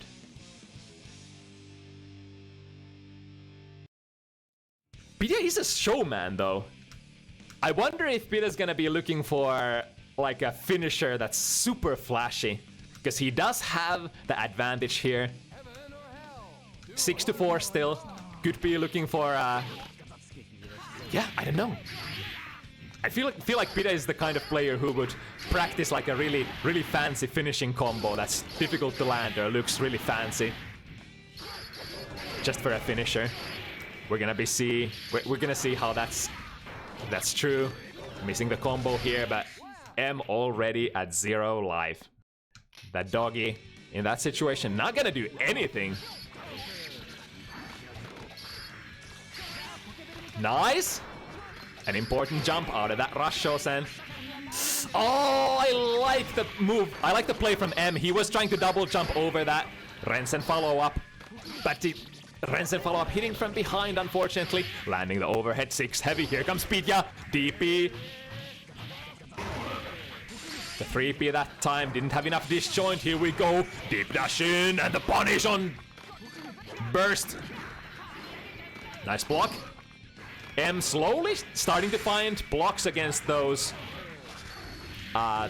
more gimmick-ish, or those Hail Mary tools in Raye, in Rush Shosen. And now... Oh, okay. Wait a second! Able to find the dead angle. Whoa, really? The 2P able to stuff the super before it goes active. M still in this, but Pida still with the set point. M has to win this to stay alive. Triplets. Not what he wanted.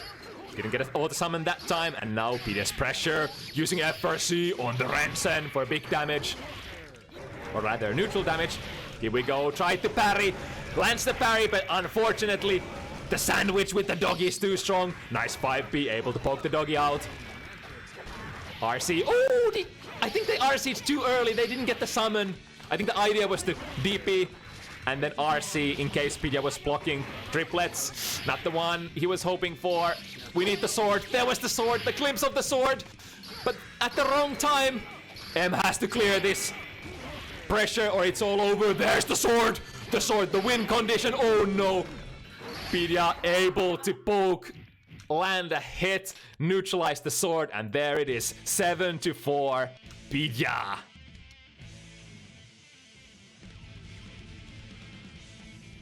I want to say Pida, one of the strongest fighting game players overall in EU. Very good match. That was 7, right?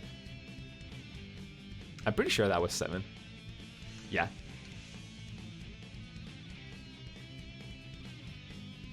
Man, it's no shame going down against Pida. There are not a lot of people. If you pick a random fighting game and say, let's play Pida, I will challenge you to 1 versus 1. If anyone is to say that, you better be sure that you're confident playing whatever the game you're choosing to play, because that man, Pida, is a beast. Moving on to the next matchup. The second last of the evening. Charta, Justice from Sweden versus not Aloysius, but Eskagasse May from France.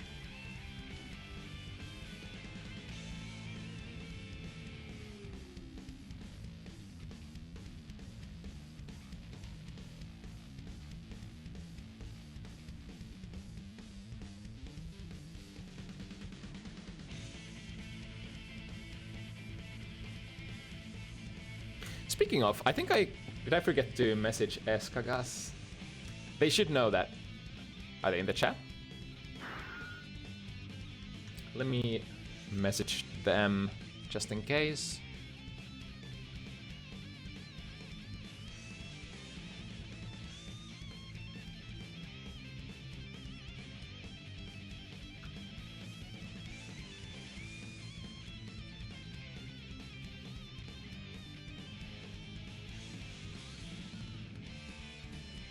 Sorry about that. Forgot to message them the lobby code.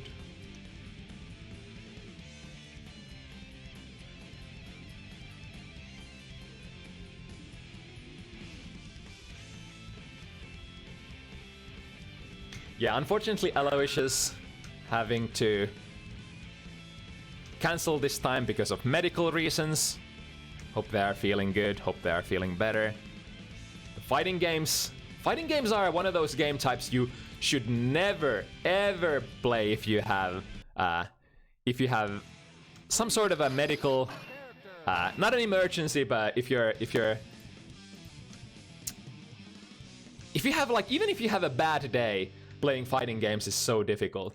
If you're hungry, if you're thirsty, if you're sleep deprived, if you have a cold, if you're sick, that'll reduce your power level in fighting games like tenfold.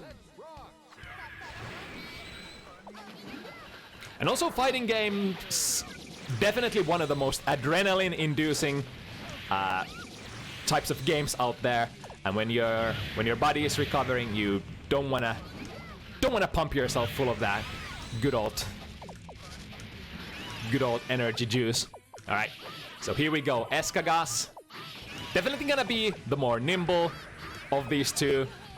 Justice doesn't have the normal movement option that a lot of other characters have. Justice is not able to dash, not able to air dash either. They're sort of a wall, an immobile tower of massive hitboxes and projectiles. And especially because of Justice's projectile game, usually forces the opponent to come to them like this. Here, Eskagasse. Ooh, beautiful, landing the combo. Doesn't get the finisher though. Up Dolphin, catching Charta on the tech. Beautiful, getting the instant air dash and the round. Ooh, didn't manage to cancel though. Hold up. Trying to go for the big parry attempt, but the timing wasn't there.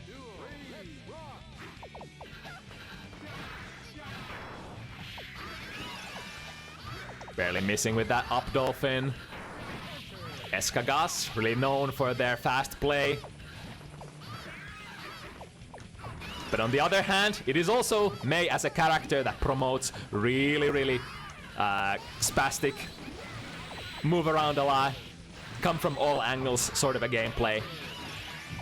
Mei in this game is much... Ooh, going with a 6 heavy fake into a super. Interesting. Charta finding the burst, but doesn't manage to improve their position. And first one goes in Eskagasse's pocket.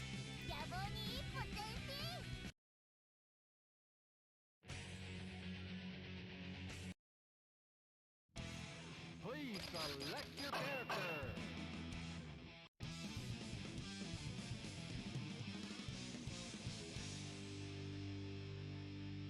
I think in terms of skill level, I think Charta is definitely the underdog here.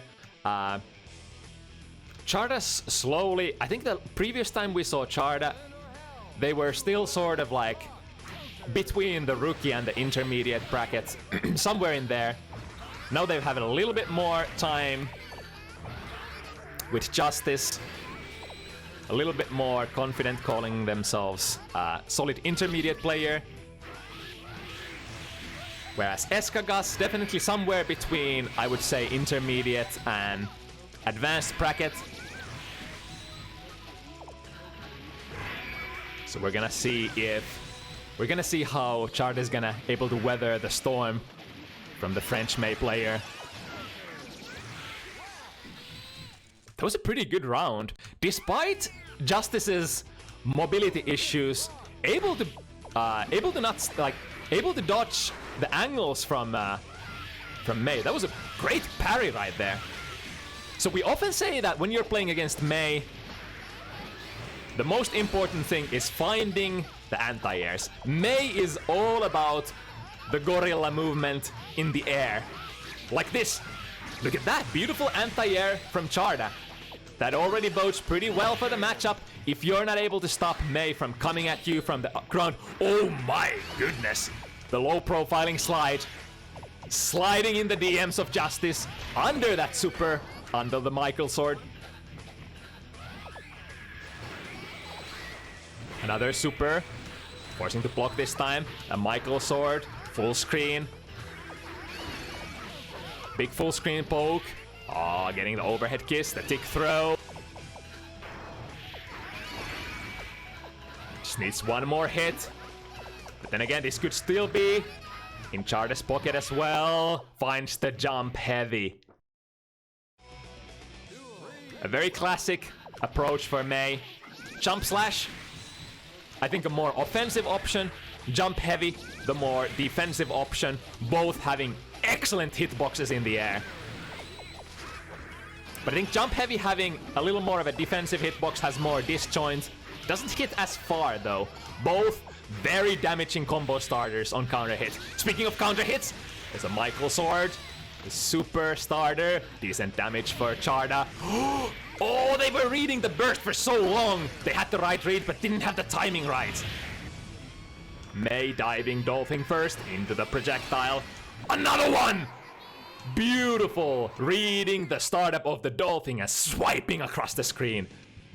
1-1 Charta in there. Please select your character.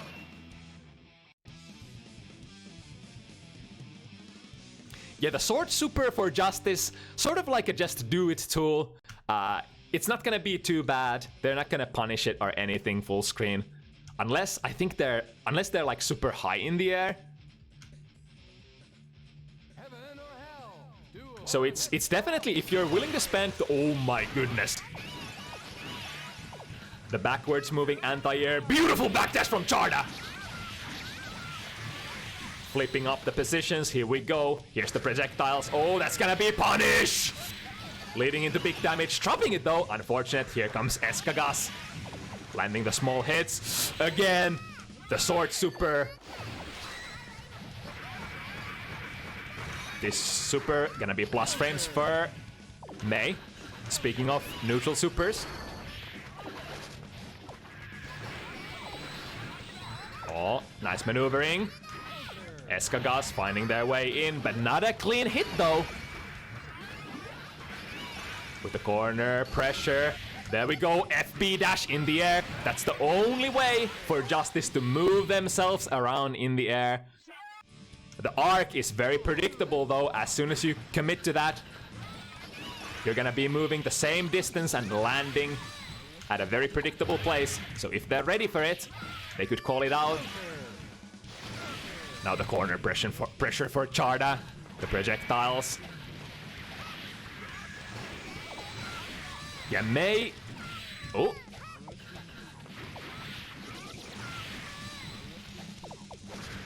Oh, here we go with the punish. He dropped this last time. Not this time. And Charta in the lead. Please select your character.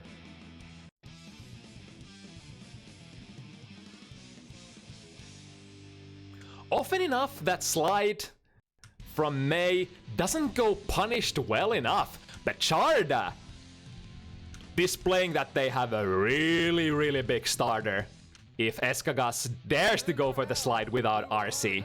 Obviously very punishable on block. Able to slide past a lot of moves. Sort of a very nice footsie tool, but very high commitment.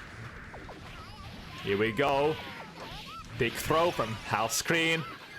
In this version, Mei has that running grab instead of that full normal command grab. Nice block on the cross-up.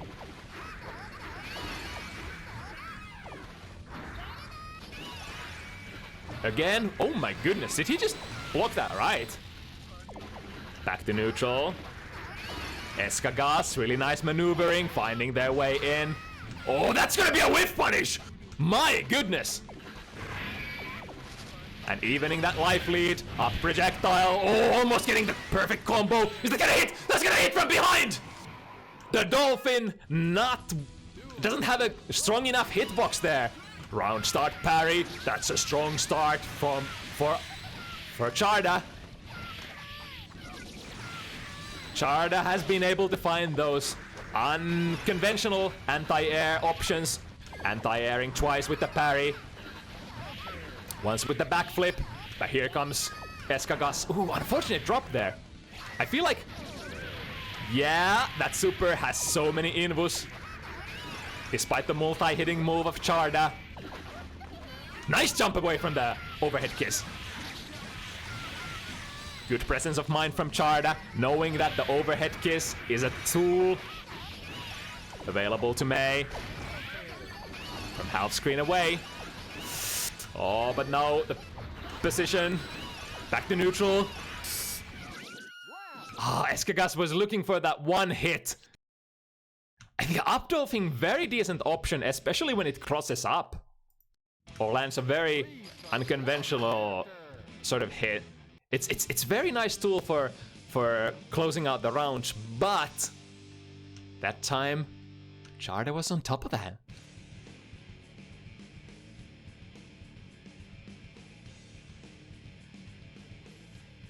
Man, my prediction completely flipped on its head. It is Charta who's making a statement here. Strong neutral, strong anti-airs, strong combos, everything. Not everything, but a lot of things going in Charta's favor. The patient play.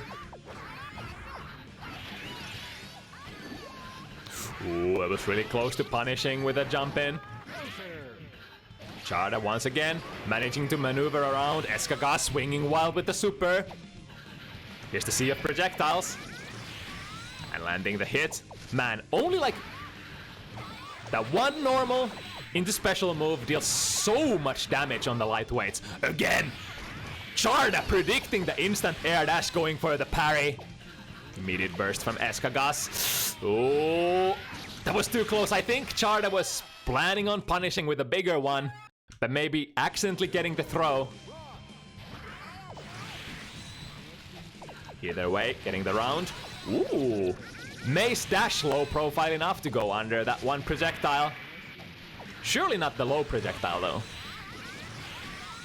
Nice combo. A little bit damage. And now back to the struggle. How is May gonna get in? Like this. Here we go. Overhead kiss. Don't drop it. Ooh, he misses the finisher. A prime opportunity to punish. Immediate gold burst. Gold burst not punishable with strikes though. Oh, beautiful air throw. Here we go. Back to neutral. And the neutral position. The more they play, the more it seems to favor Charta Lord. Charta, being a bedman player in Exert, definitely knows how to play zoning characters. Finding the sword once again. OTG sword! Man! The brain play on Charta.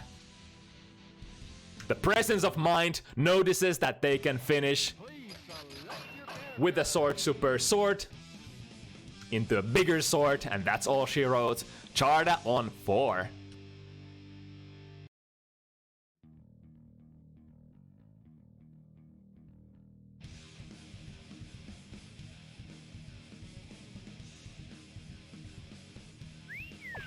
Heaven or hell? Duel. Let's rock.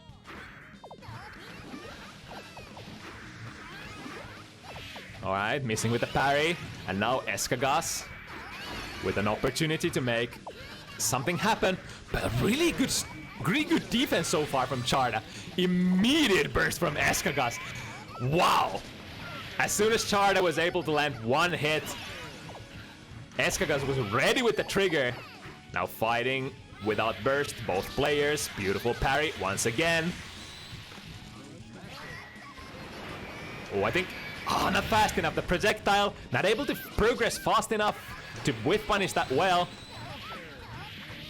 Big combo here. Going with the restive rolling. Oh! We got the movement, but that unfortunately... Okay.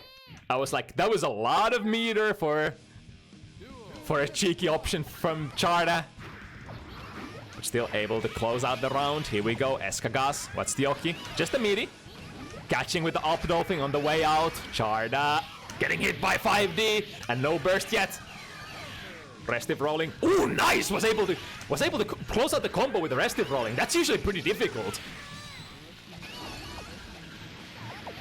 Maneuvering. Oh, I kind of get the idea behind that, but now working. They're back against the corner.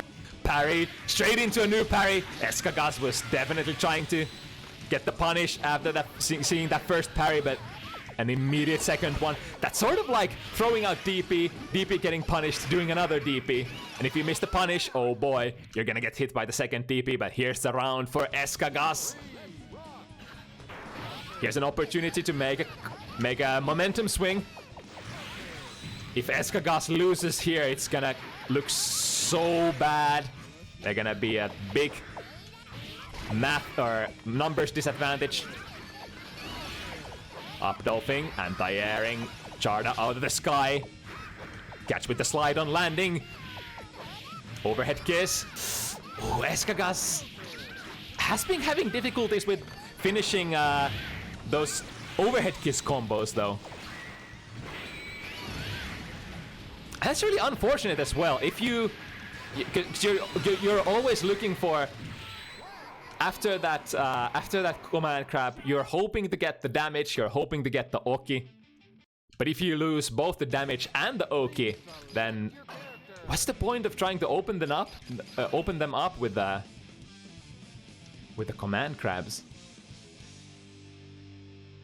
On the contrary, Charta might be even looking at taking those command grabs on purpose if it gets them out of a sticky situation. Heaven or hell? Duel. Let's rock. Oh, big counter hit. Not able to score. First knockdown, going to Charta. Ooh, big damage just for a couple of projectile hits and a normal. Michael Sora go back to neutral.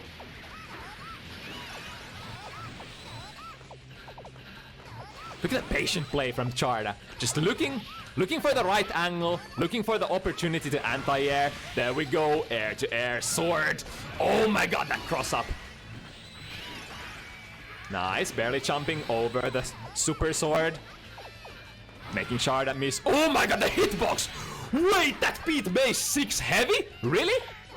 Here's the hoping. Oh my goodness. I think they might have been baiting the burst there. But we never shall know. Now in the corner, that 5k from May, a beautiful footsies tool. Charta finding the gold burst. Full stack of meter. Another full screen sword available. May needs to find a jump in somewhere in between. Another really... Was that a close slash? Finding all the anti-airs in the world, and that time the trade was not favorable for Eskagasse, having only one sliver of health left. Here we go with the knockdown. Oh my goodness. The normal. Maybe moving themselves forward a little. Landing a reversal throw. Here's another tick throw. Please land it. Oh no. Yeah, that's definitely... So, looking at that situation, Eskagasse landing the overhead kiss in the corner, forfeiting the corner position, throwing them upside down, getting couple of pot shots in, and after that overhead kiss, the situation resetting back to neutral. I'm sure that Charta's happy to take that. Look at this. There we go. That's what we need. The corner position and the full damage. That's exactly what Eskagasse is gonna need, because they've been landing a lot of those overhead kisses so far. If they want to keep on bringing home the rewards, they need to land that combo. But here's the jump in from Charta, forcing Eskagasse to burst, double jumping over the ultimate whiner. Maneuvering, slamming down Charta 6-1.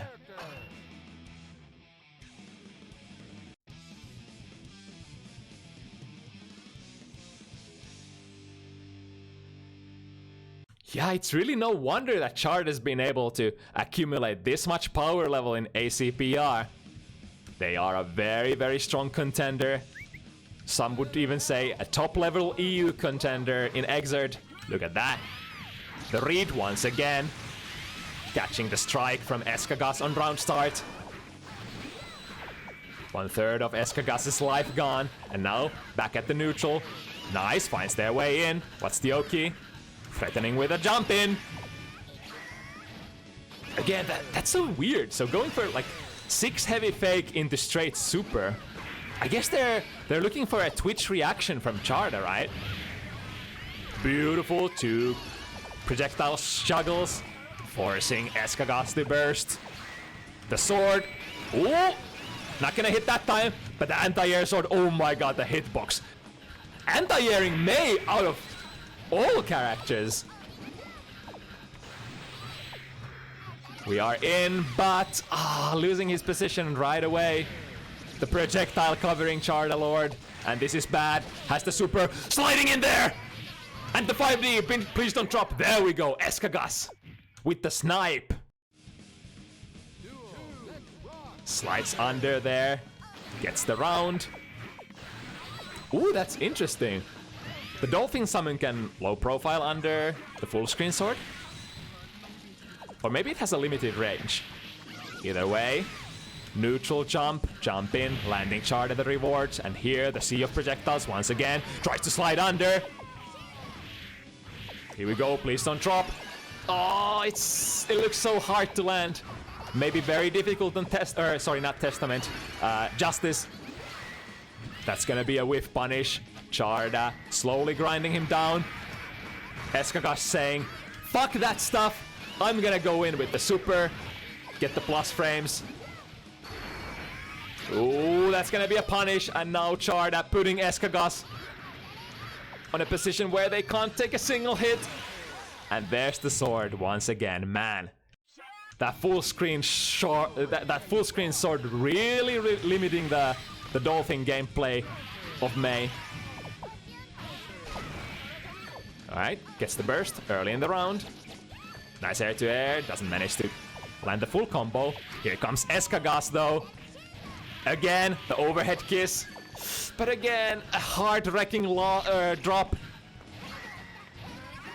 That's gonna be, yep, safe jumped by Charta. Charta knows the weakness of that move. It is not throw invu. Charta snatching Eskagasse out of the super. Safe jumping seems pretty strong against that one. Eskagasse in the air gets a small punish, but it was just a Dolphin. It's enough though. Eskagasse still alive. 2 to 4. 2 to 6. Oh my goodness. Can I get a breather here?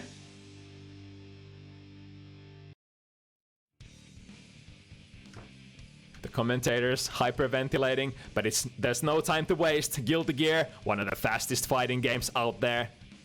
No time to blink, no time to breathe, only action. And here we go once again. Charlie. Okay, Charlie. Yeah, Charlie. Landing the hit. Now back to neutral.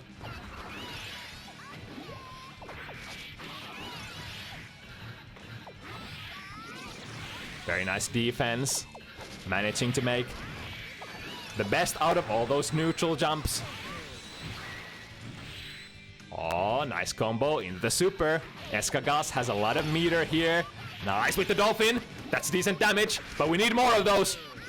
The consistency has been the issue. Nice punish there. Doesn't need a big starter. Strike, multi-hit strike into special move is enough.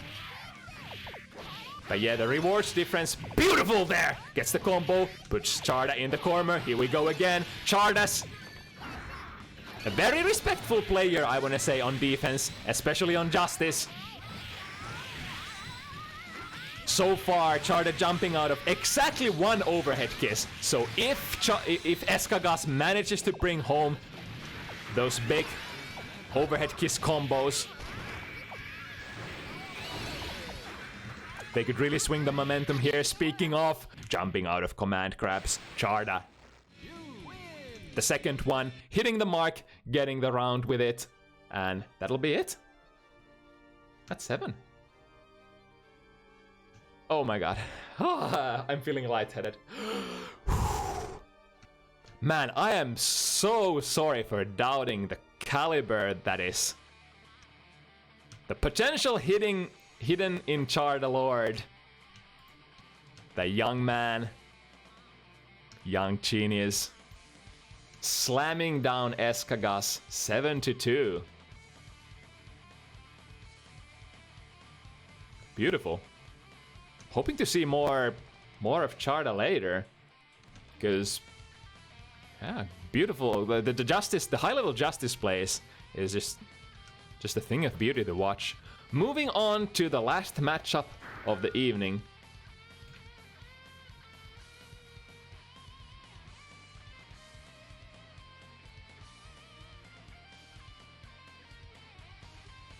Last dish on the 6-course meal.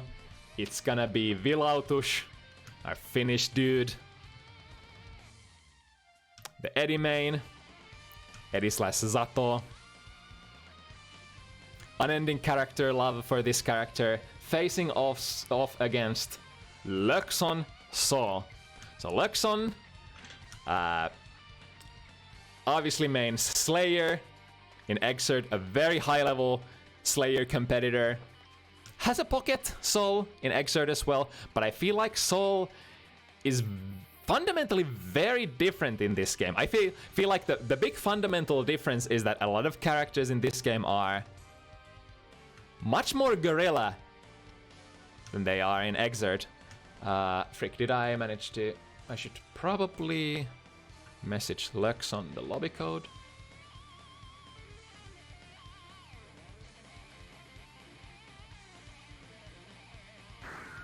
Oh, they have it. Very nice.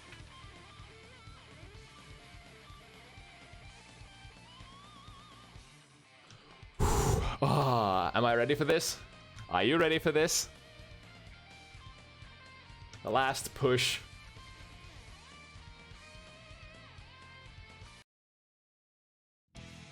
Please select your character.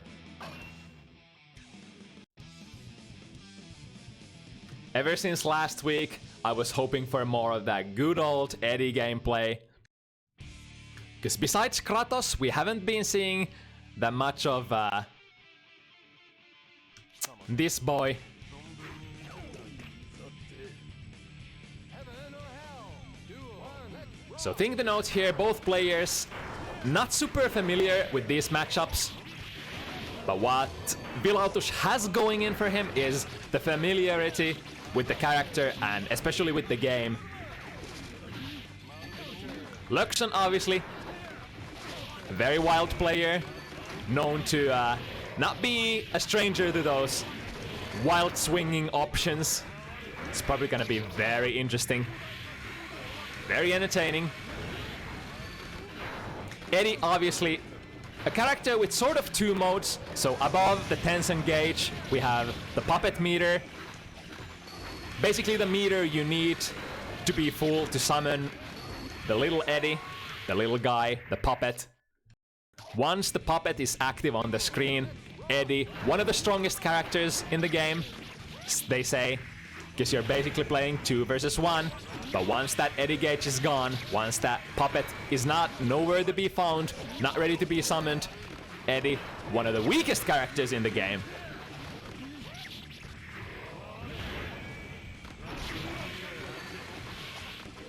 So very momentum-ish character. Basically your Eddie game plan is gonna be make them block the puppet, mix them up, land a big combo. After the knockdown, try to waste as much time as possible and get the Eddie gauge back, and then rinse, repeat. And the opponent's goal, obviously, when the Eddie gauge is up, you gotta be careful. Eddie can summon that shadow straight into Nobiru, which is sort of like a DP anti-airish move, very strong for space control. Can just summon raw, close in, make you block. Once you block against the puppet, and if Eddie is close by, you're gonna have a lot of bad time, because Eddie's block strings, there's not much you can do about them. All you can do once you're sandwiched between Eddie and the puppet, you can try to jump out, or fuzzy jump out. But that's pretty much it.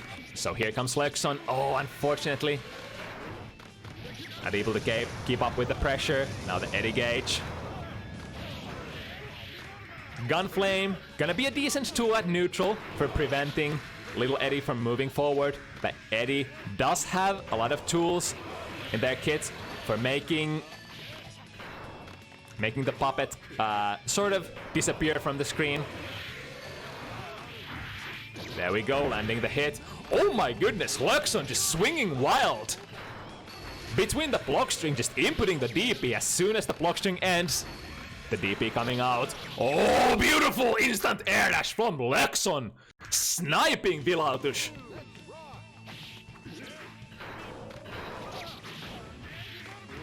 There we go. Knockdown with Bandit Revolver. He reads the jump straight into the air throw. Tries to go for it again. This time not landing it. Obviously air throw misses. In Guilty Gear produced that jump heavy. Kind of an option select in itself. Oh my god, soul stolen. Vilautush grabs the soul out of Loekkson's body. And here we go, Loekkson not gonna have that burst back, for a long time. Thing with missed bursts in Guilty Gear, you will expend your gauge completely. Oh, unfortunate miss on the command grab there. And now Vilautush having the momentum. Oh my god, it was still active. I wasn't expecting that. Loekkson running straight into that trap. There's the Nobiru. There's the anti-air.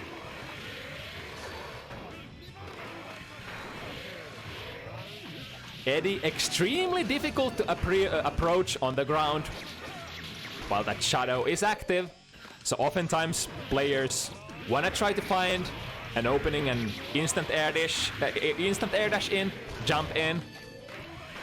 But against that maneuver, Eddie does have Nobiru. And even if Eddie's anti-airs are not the best of the bunch, you can still make good use of them if you predict the jumps from the opponents. That's a punish, here we go. Making the meaty situation save. Vilautush grabbing another round under their name. That's a great thing about Eddie's meaty situations. You can definitely run your offense in a way that disallows them from DPing. I mean, well, you can try to DP, but usually it's the puppet who's gonna eat the DP, and then you're gonna be landing next to Eddie. They're gonna land a command grab, waste a lot of time, and get a nice Oki situation again. Heaven or hell. Duo. Let's rock.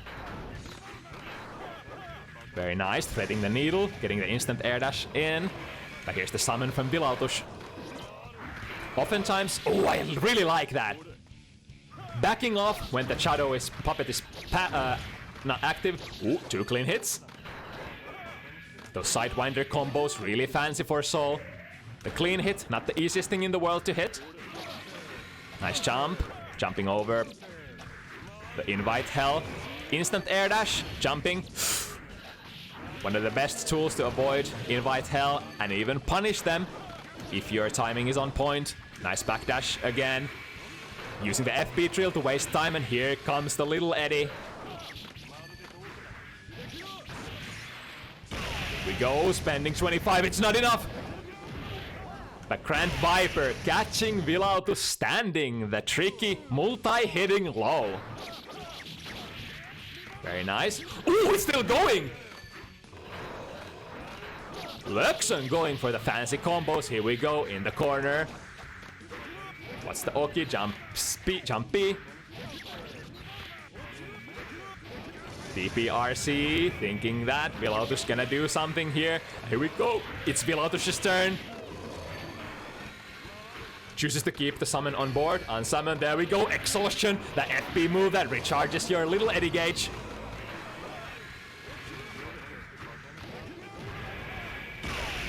Punish. Oh, doesn't get a full one. Grand Viper in this game, much more difficult to punish compared to Exart. Loekkson does still have the burst. Oh, but without the puppet. The Okizeme situation not gonna be safe. Beautiful! Vilautush sees the tick throw attempt after that 2P and mashes out. That's the RPS. Ooh, nice tech. Catching Loekkson on the way out with the jump D. Doesn't get a clean hit though. Here we go, a new summon. Beautiful. Ooh, tried to go for a meaty 5D. But that time Vilautush was just up backing. Could still be anybody's game. Oh, doesn't manage the combo. Vilautush summoning again. Nobiru through that gun flame. Yeah, tried to DP. But if the puppet is there, they're gonna absorb the move. This is gonna be a punish. Oh, that was a very hard burst bait from Vilautush. I think it might end up costing him. Here's little Eddie. Yep. Baiting the burst a little too hard, Vilautush. And paying for that hard read. Now, Loekkson on the board. Please select your character. Yeah, I agree. Those instant air dashes are so well placed from Loekkson.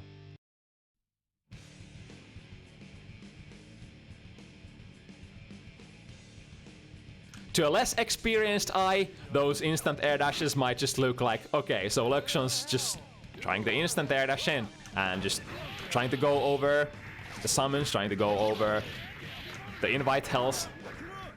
But in fact, they're so well placed. You gotta be careful not to instant air dash into the Nobirus and not get caught. when you're leaving the ground. Oh, that was such a good defense from Loekkson. But getting tagged at the very end. Doesn't matter though. BB sniping the puppet. But once again, even if you snipe the puppet, Eddie's gonna be there after you land. Really nice. I love this pace from Loekkson. Whenever Vilautush summons, again, look at that! Instant air dash over the drill and far away. Look at that! Just whiff punishing that Nobiru with those instant air dashes. Loekkson has the timing down. There's a good jab, anti-air from Vilautush. Tech chase. Oh, a really nice DP. The Eddie Gage is back, spending extra 25 for the damage. Why not?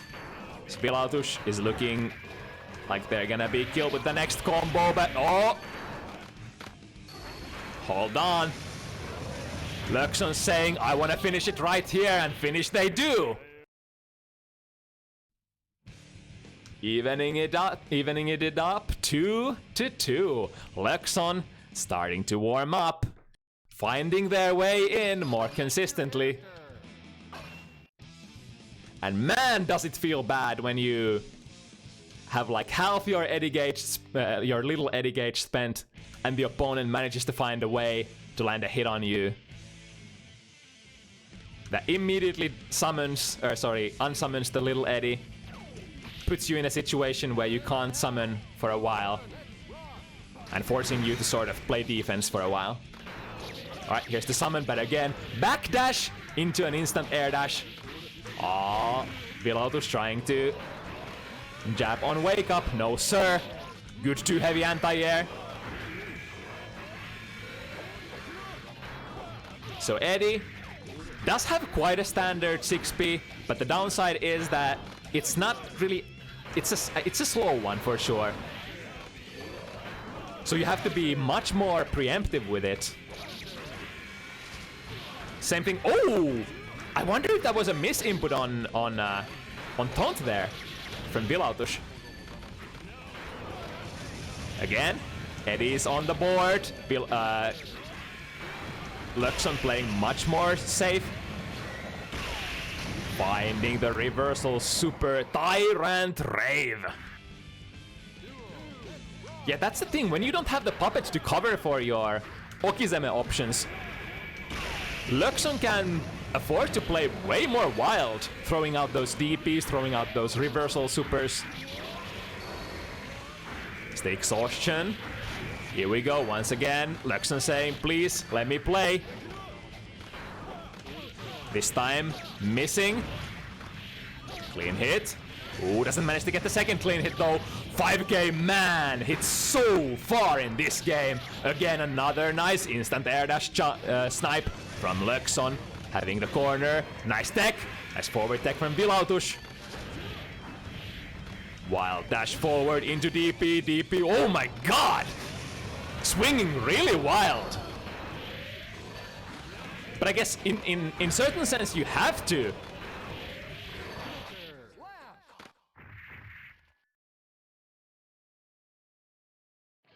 Now, up to 3. I mean, worst case scenario, you might end up DPing the puppet and then RCing out of that, making the puppet unavailable for Eddie for a while. Now Loekkson for the first time in the lead. Loekkson, before the match, was very, very worried that they maybe wouldn't have been able to match the level of skill that Vilautush is bringing to the table, but so far that doesn't seem to be the case.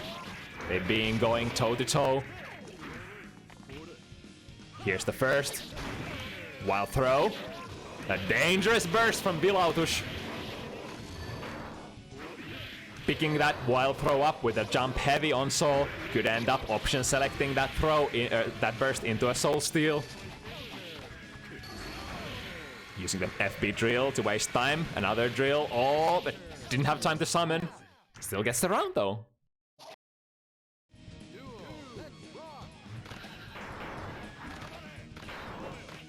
Nice, this time crouching under. That is one potential option. Especially if the opponent's soul is air dashing in with jump heavy. Because soul jump heavy has 0 frames of recovery. So, meaning they can block or attempt another move. For example, jump B immediately after the active frames are over. One option is to crouch under, then air throw, or try to jab when they are... Yeah, beautiful. Dodging the initial strike of the instant air dash. Nice! Reads it perfectly. And gets the round. Very beautiful. Neutral jumping out of that command grab and getting the round. Vilautush on the same page as Loekkson on the Yomi layer. Please select your character.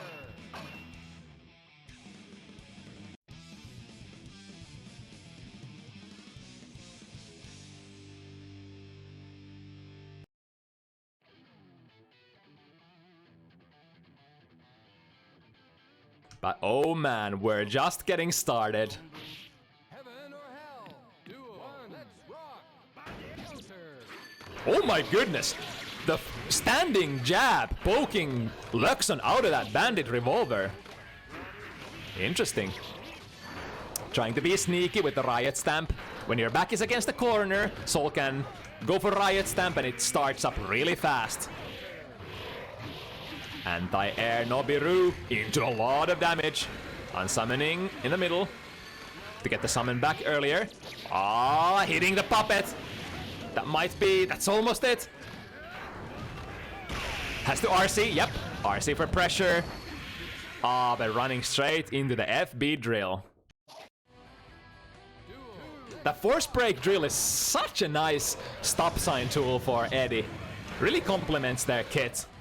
Forcing the opponent to just stay on their side of the screen or just locks them down for a very long time. Preventing even air approaches while the Eddy gauge is recharging. Another cool thing is I think the FB drill can be performed even if other drills are on the arena.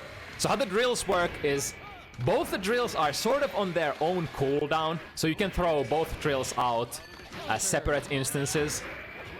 But after they're used, there's a little bit of time when in between where you can't use them again. So they're sort of like an important, sort of like a resource.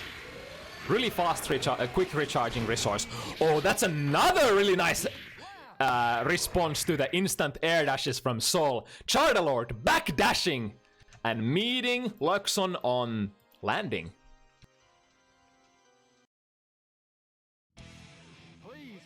You could argue Soul in this game as well as Exert has one of the strongest instant air dash tools in IAD Jump Heavy. The hitbox of Jump Heavy is monstrous and the recovery is literally non-existent. So what you often want to do is you don't want to be there. You want to avoid it. You want to crouch it. You want to backdash it. You might even want to neutral jump it. You just don't want it to land on you. You don't want it to whiff close by. You don't want to block it either. So far, Charta has been able to come up with really creative solutions, really high-level solutions. There's 5D overhead and Loekkson just runs over Charta. Charta. Vilautush. I'm sorry.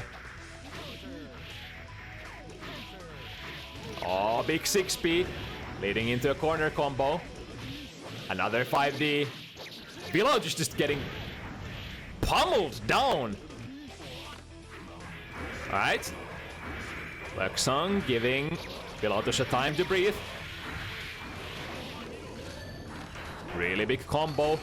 But as a result, those air combos are not gonna give heart knockdown for Eddie.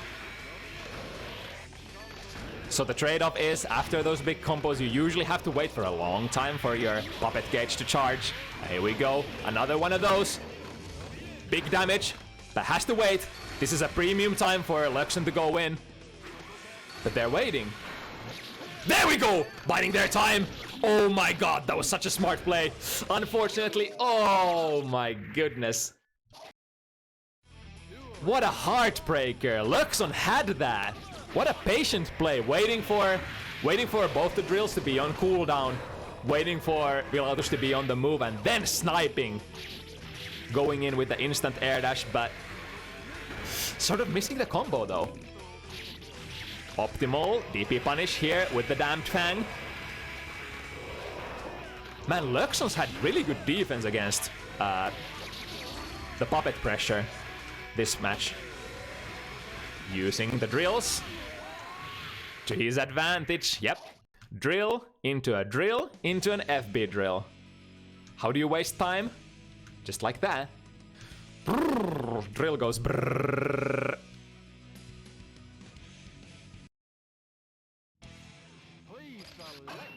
Vilautush evening it out once again. 4-4.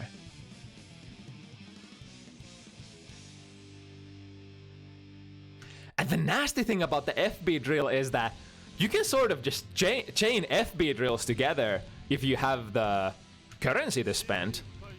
Like, imagine you have tension for 4 FB drills. You can kinda lock the opponent down for a very long time.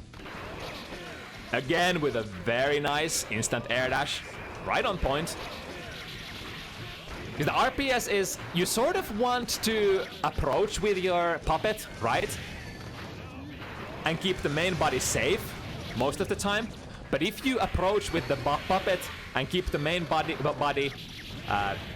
in the back lines, that opens you up to getting instant air dash like this. On the other hand, if you have the puppet close to you, you can cover yourself with Nobiru, among other things, Nobiru being one of the things you can use. But then you sort of have to, you're sort of not getting in on the opponent necessarily. So it's a world of trade-offs. The tip of that FB drill hitting Loekksson's toes and finding another really nice instant air dash. Yeah, FB drill is kind of like Ice Spark YRC, sort of. Ooh, almost getting that air throw. Vilautush had a really nice position there. The hitbox of BB. Really low hitting. Not able to contest with too heavy there. With a very decent combo. Might have been thinking of exhaustion there. Unfortunately, has to wait for the Eddy gauge to land. That was a very nice meeting in the air with air to air. Yep. DPs, dead angles, bursts, often gonna be absorbed by that little Eddy. And they're going so even here. Loekkson managed to find their way in. Basic tick throw. Clean hit. Another one! And finishes up with a VD. Nice jump out of the wild throw. Vilautush strong on the RPS. Throws them into the puddle. Waste as much time as possible. And Eddy, ready to be summoned. Nice 6-speed, very preemptive. Matt catches the land to Loekkson out of that instant air dash. Oh, this should be neutral and block. Yep, pushes the opponent away very far. Ah, sort of. Okay. Here we go. Waste the time. Yep, using all of their meter there. All 4 charges on the FB drill just to waste enough time for Eddy to be able to come back. And now it could be anybody's game. The footsies from Loekkson. Grand Viper, does he have enough? He has enough meter! Oh no! Didn't get the proper punish. That's gonna be a round for Loekkson. That's a heartbreaker. Vilautush had the round there.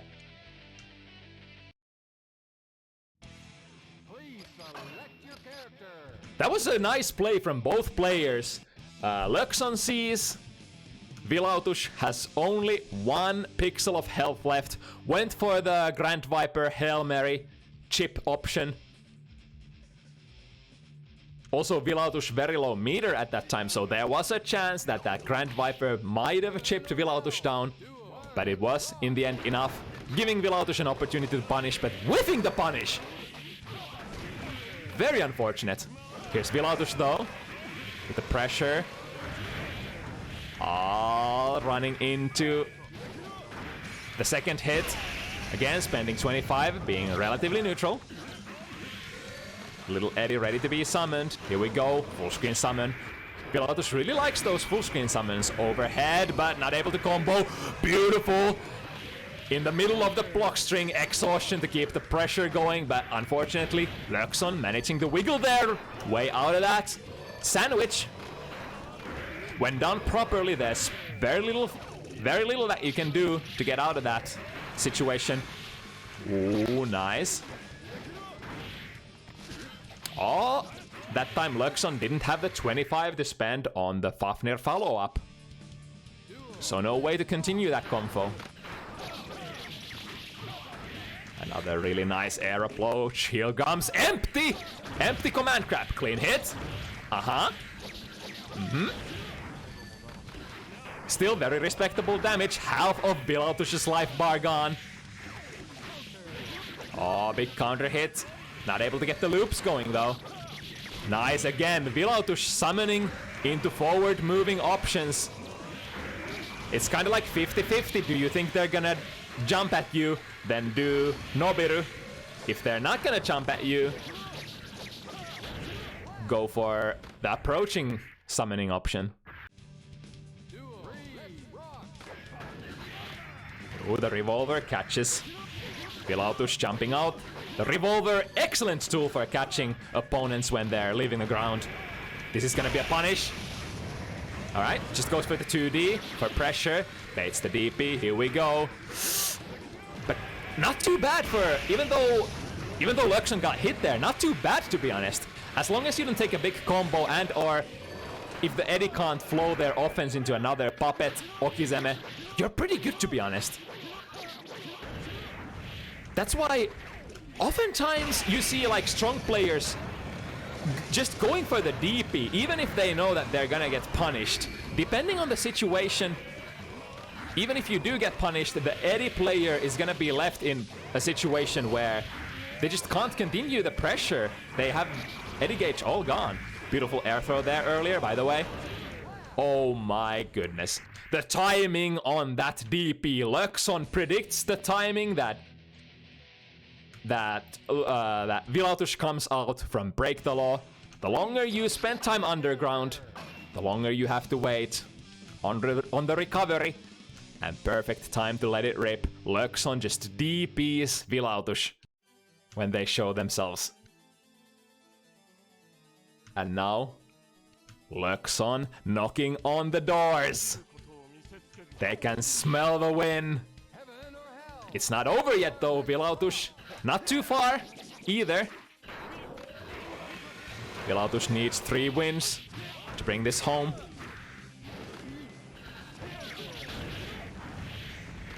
But since the start, Vilautush hasn't had the win streaks that they've been hoping for. Staying more mobile now. Vilautush catching with a counter hit Nobiru. That's gonna lead into a decent combo. No knockdown though. So again, here's the momentum shift.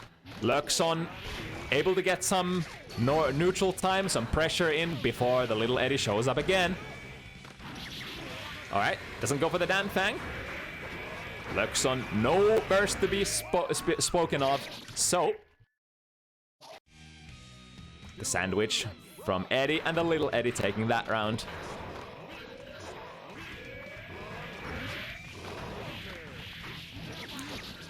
Vilautush really likes the full screen summon, which could...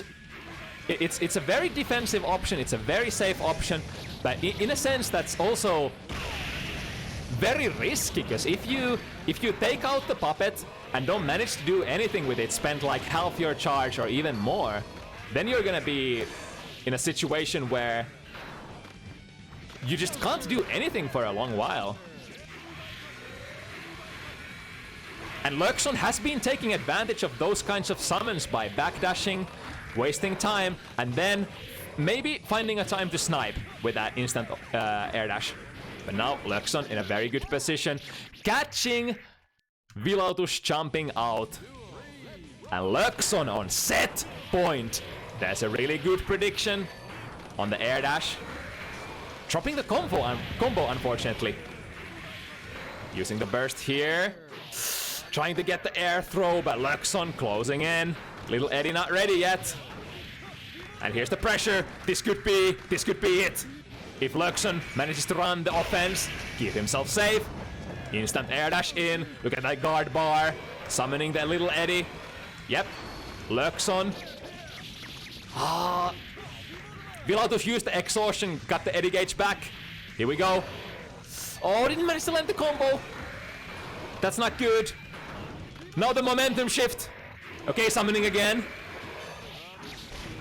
Oh, Loekkson with the smart plays. Giving themselves a position where Vilautush just can't summon. Little Eddie's ready to be summoned. Oh! Lucky land from Vilautush. Here we go. Is that enough? That's almost enough. Oh no! But the jump heavy. Okay. Vilautush still in this.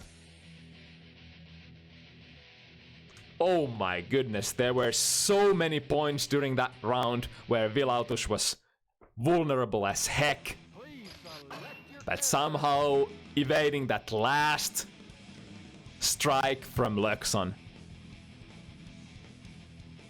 2 more. Taking a small breather. That is probably a good idea. Remember what happened last round. Remember how you lost. Which RPS options did you play? What RPS options did your opponent play? These are the questions you have to ask yourself in a long set. Heaven or hell? Duel 1, rock! Very nice. 5B against the deep dash of Loekkson. Summoning. Oh, Loekkson trying to go for an abare.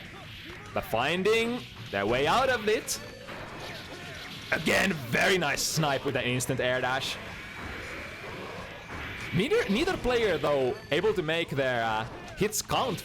Not able to swing super wide. This time, not spending the meter. Again, the instant air dash jump heavy from Loekkson. That's gonna do a lot of damage. But wait, here's more. Playing the Okiseme so safe. Missing the combo, letting Loekkson go.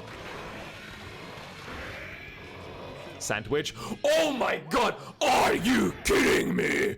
The balls on this man. Attempting a throw. I think he was trying to fight heavy, but that time Vilautush was just marching in. The guard throw from Loekkson takes the round. Here's the command grab into the puddle. Basic combo. And the knockdown. And here we have... Oh! Wait! What? The fuck did you just do? Are you joking?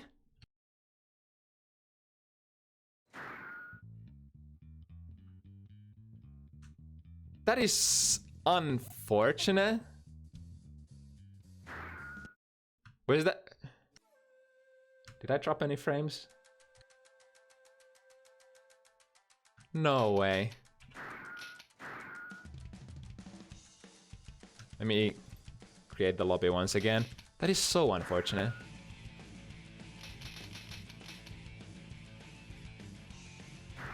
I'm not sure if that was on my side or not.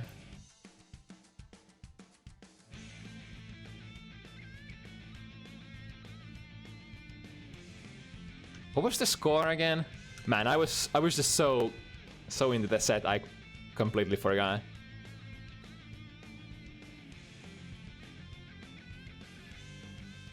Right, stamped so hard that the lobby crashed. Yeah. That was just straight kick into the title screen. Man, I've never seen that before.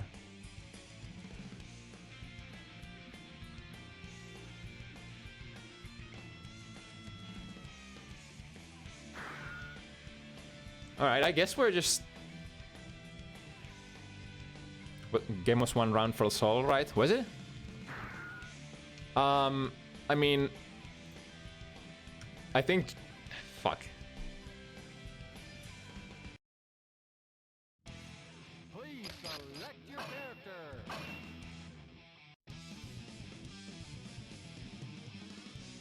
I mean, we've always been running these events with like some... with sort of like gentleman's rules, so... I mean, whatever the players want to do here, if they want to give Sol the round.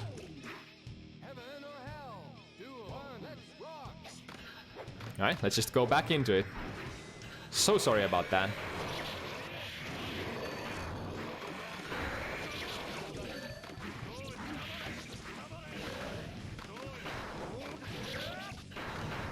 Alright, a little bit of a momentum breaker here. Now this is another very common situation in a tournament kind of setting when the zone, when the players are in the zone and their concentration gets broken, a lot of things can happen.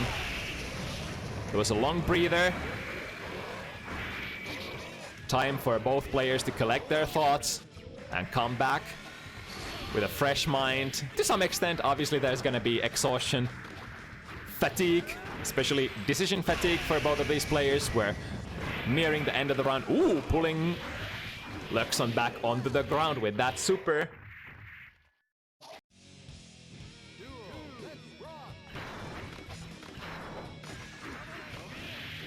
The Nobiru catching Loekkson, trying to riot stamp. Again, really prime time here to attack for Loekkson. Vilautush not gonna have that Eddie back in a long time. All Eddie can do at this point is utilize their strong normals. Jumping normals, jump K, jump slash, 2S, drills, anti-airs. All straight into the sandwich. Here we go, good blocks from Loekkson. Oh my goodness, managing to snipe the little Eddie without getting punished. That was a great 2D from Loekkson. But here we go again. Ah, shit. Loekkson does have a burst though. Here we go. Vilautush managing to get that FB exhaustion off. So the burst.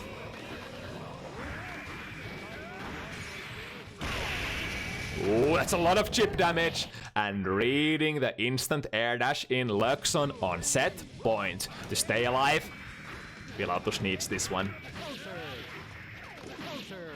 Ooh, that's a lot of counters. That's a lot of stun being put on Vilautush right now. One more counter hit could be it. Alright, the stun slowly dissipating and going back to the neutral. Exhaustion, give me back my gauge. Needs to keep up the momentum. But since they used an FB move, the meter generation for Vilautush was greatly hampered for that duration. Starting to build some meter again, but that's gonna be it. 7 for Loekkson, finishing up with a Fafnir. Wow.